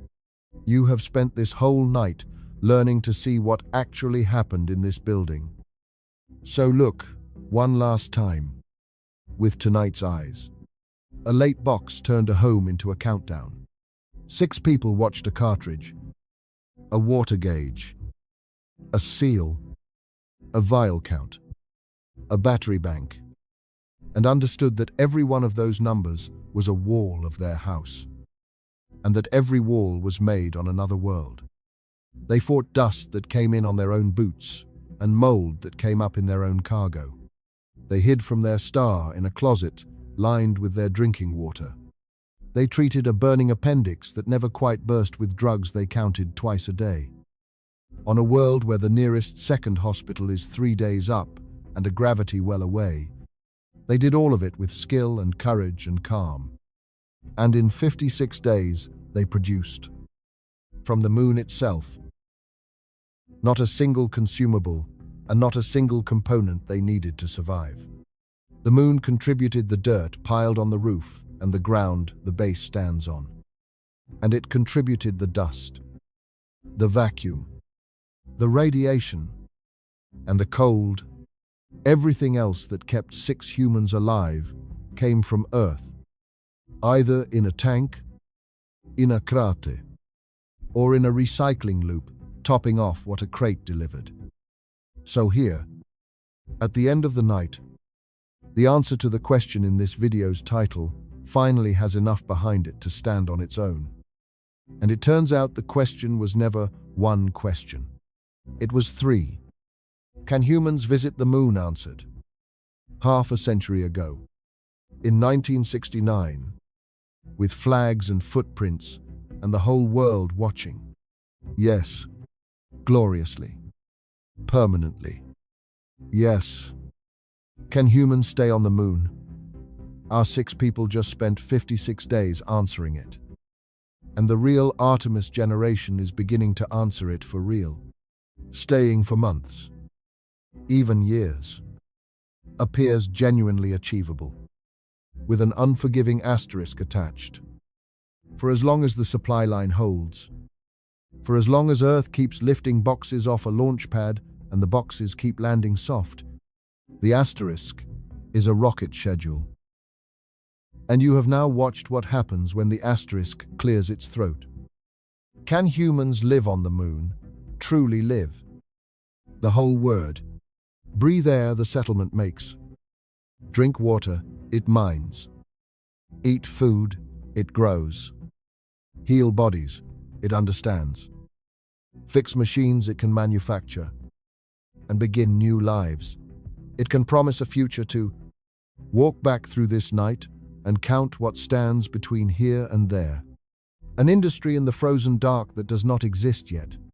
A manufacturing base that took Earth 3 centuries and 6 continents to build. A medical map of the human body at 1/6 gravity that is blank past year 2. A child no one can ethically conceive and no doctor can promise a homecoming. Any one of those is a generation of work. All of them together are the honest distance between an outpost and a home, and no schedule anyone can write today reaches the far side. The word in the title is may. Humans may never truly live on the moon. Never say never about a species that went from Kitty Hawk to the Sea of Tranquility inside one human lifetime. But tonight, you know exactly what the word truly costs. And why 65 years of blueprints keep stopping at the same wall. And why the wall was never the distance, or the landing, or the dark. The wall is that a settlement is not a place you build. It is a place that can keep you alive on its own.